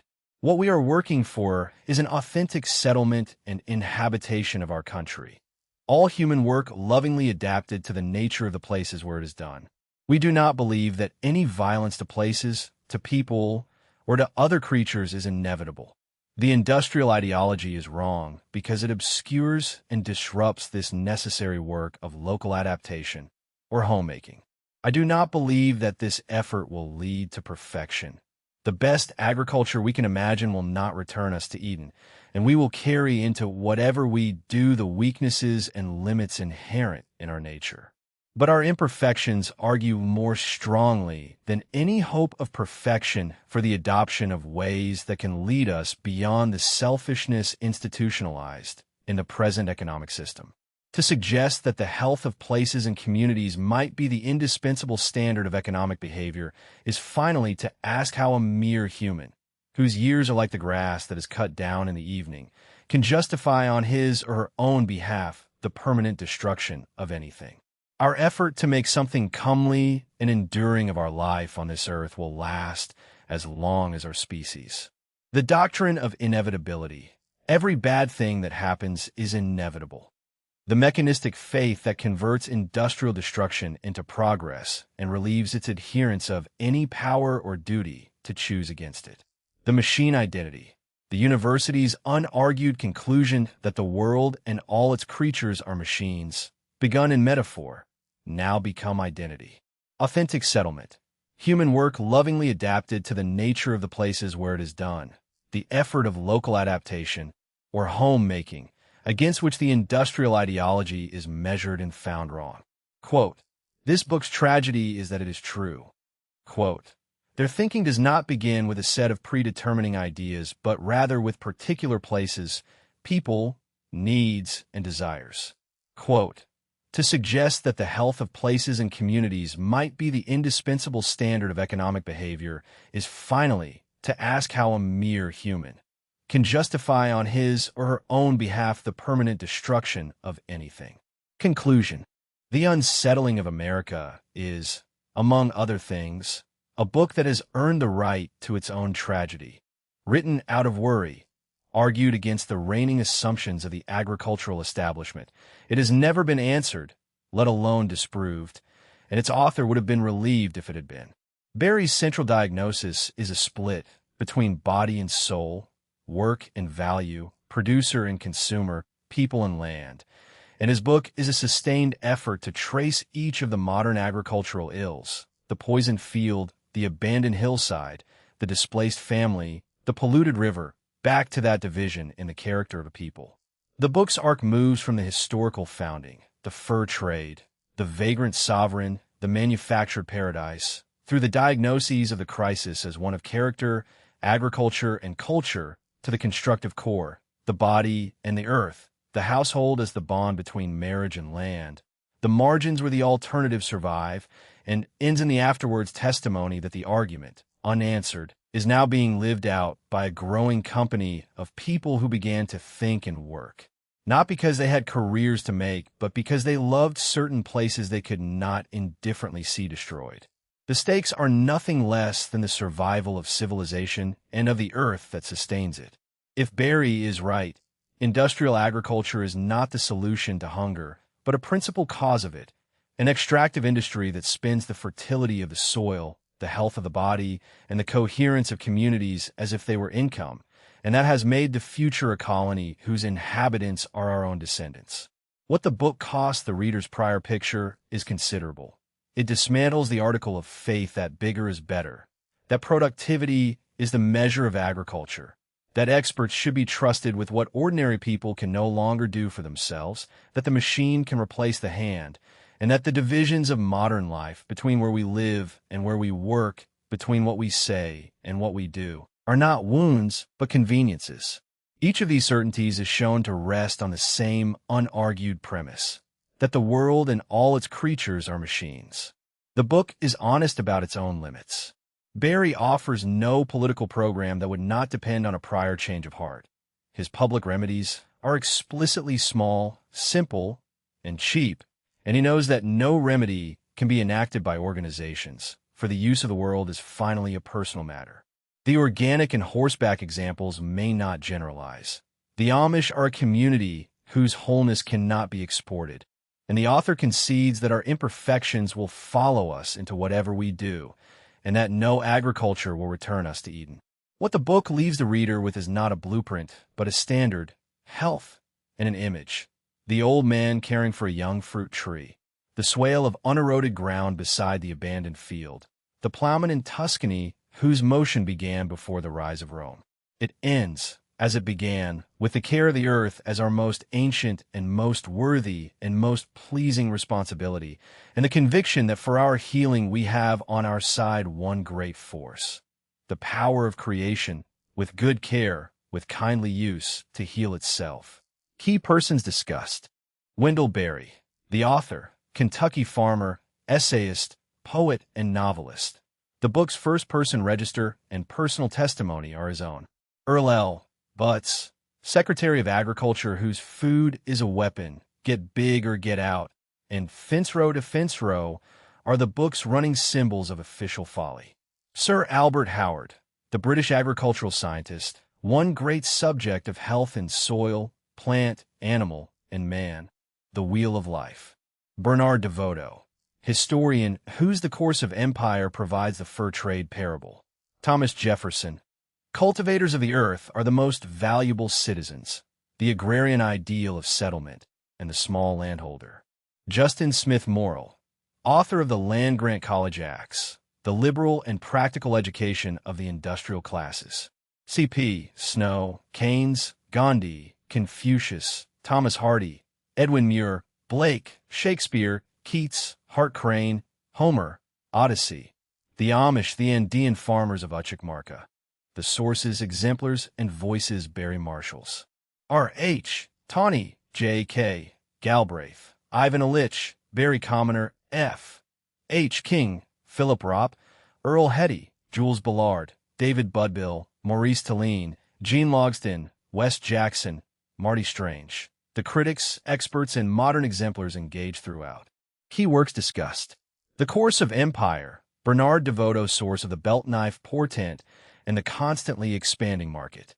An Agricultural Testament and the Soil and Health. Sir Albert Howard, The One Great Subject and the Wheel of Life. Farmers of 40 Centuries, F.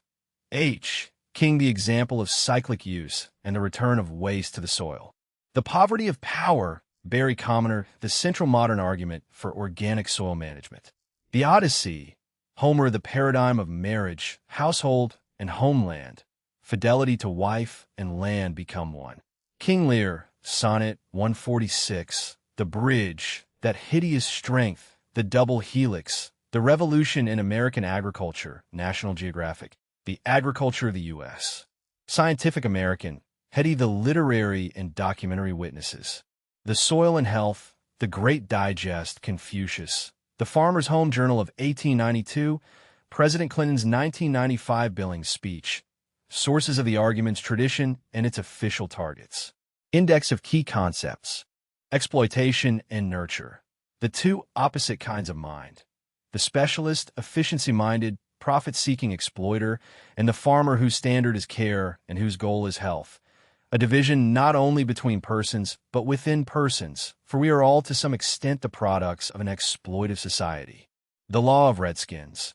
The operative law of American history that any established people or community sooner or later becomes the designated victim of an officially sanctioned and subsidized exploitation. From the Indians to the small farmers of Lexington and Concord to today's save groups. The fur trade economy, the constantly expanding market whose commercial conquest is more thorough than military defeat.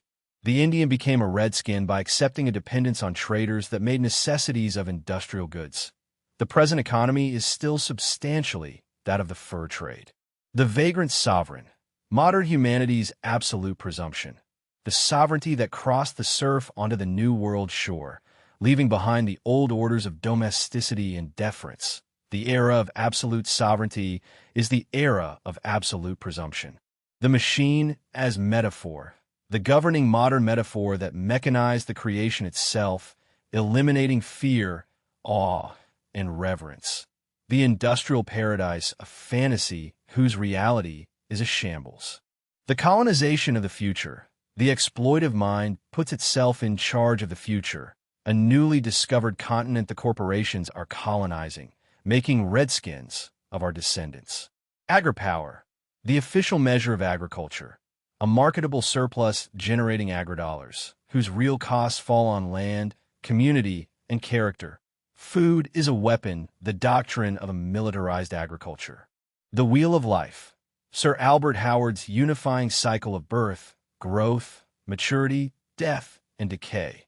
Production, consumption, and return, the model of a healthy agriculture and culture. Current and stored energy. The energy of living things produced by earth, air, fire, and water and preserved in cycles, against machine-derived energy accumulated in stockpiles. The length of our vision is our moral boundary. The terrarium view. Nature always at a distance, under glass. The conservationist who would leave the land alone rather than enter a living relationship with it. The question is not to use or not to use, but how to use. The scenic view. A place is seen by a detached viewer. The specialized conservation that explores, enjoys, and protects resources while continuing to use them destructively. Kindly use. The possibility that dissolves the boundaries dividing people from the land. Intimate, knowledgeable, responsive use, as against the generalized treatment that is not farming but industry. Health. Rooted in the concept of wholeness. The family of words heal, whole, wholesome, hail, hallow, holy. The body cannot be whole alone, and connection is health. Usufruct. The use of the fruit. The fundamental principle of living off the interest rather than the principle, whose violation makes any group exploitive and self-destructive. Internal and external accounting. The distinction by which the modern agricultural program may be thought successful. External accounting pushes us back into the moral tradition that we are members of the human community and bound to help or harm it. Experience and experiment.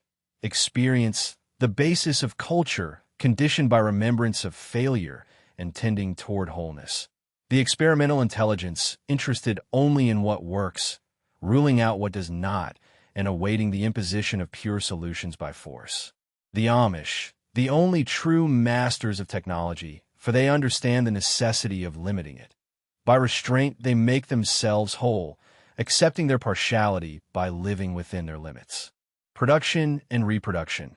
The male principle in isolation against the male and female principles in union. Reproduction nurturing, patient, resigned to the pace of seasons and lives. The doctrine of inevitability. The mechanistic faith that every bad thing that happens is inevitable, by which the apologists for ruin show that they did nothing to stop it because there was nothing they could have done. Reading comprehension questions. Recall. What are the characteristics of the two kinds of mind Barry calls the exploiter and the nurturer, and what is the nurturer's central question about a piece of land? Recall. What did Bernard Devoto say was the portent of the first belt knife given by a European to an Indian? B. Mechanism. How does the distinction between current and stored energy organize Berry's account of the moral orders appropriate to biological and machine-derived energy? What does the principle of return add to production and consumption? B. Relation. In what way does Berry's reading of the Odyssey, the journey from Calypso's cave to Penelope's bed, the marriage bed rooted in the living olive tree, connect marriage, household, and the earth? B. Relation.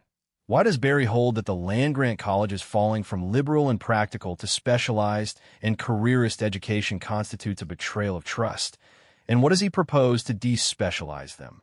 C. Value assumption. What value must take priority for the claim that the preserver of abundance is excellence to support his rejection of efficiency as the standard?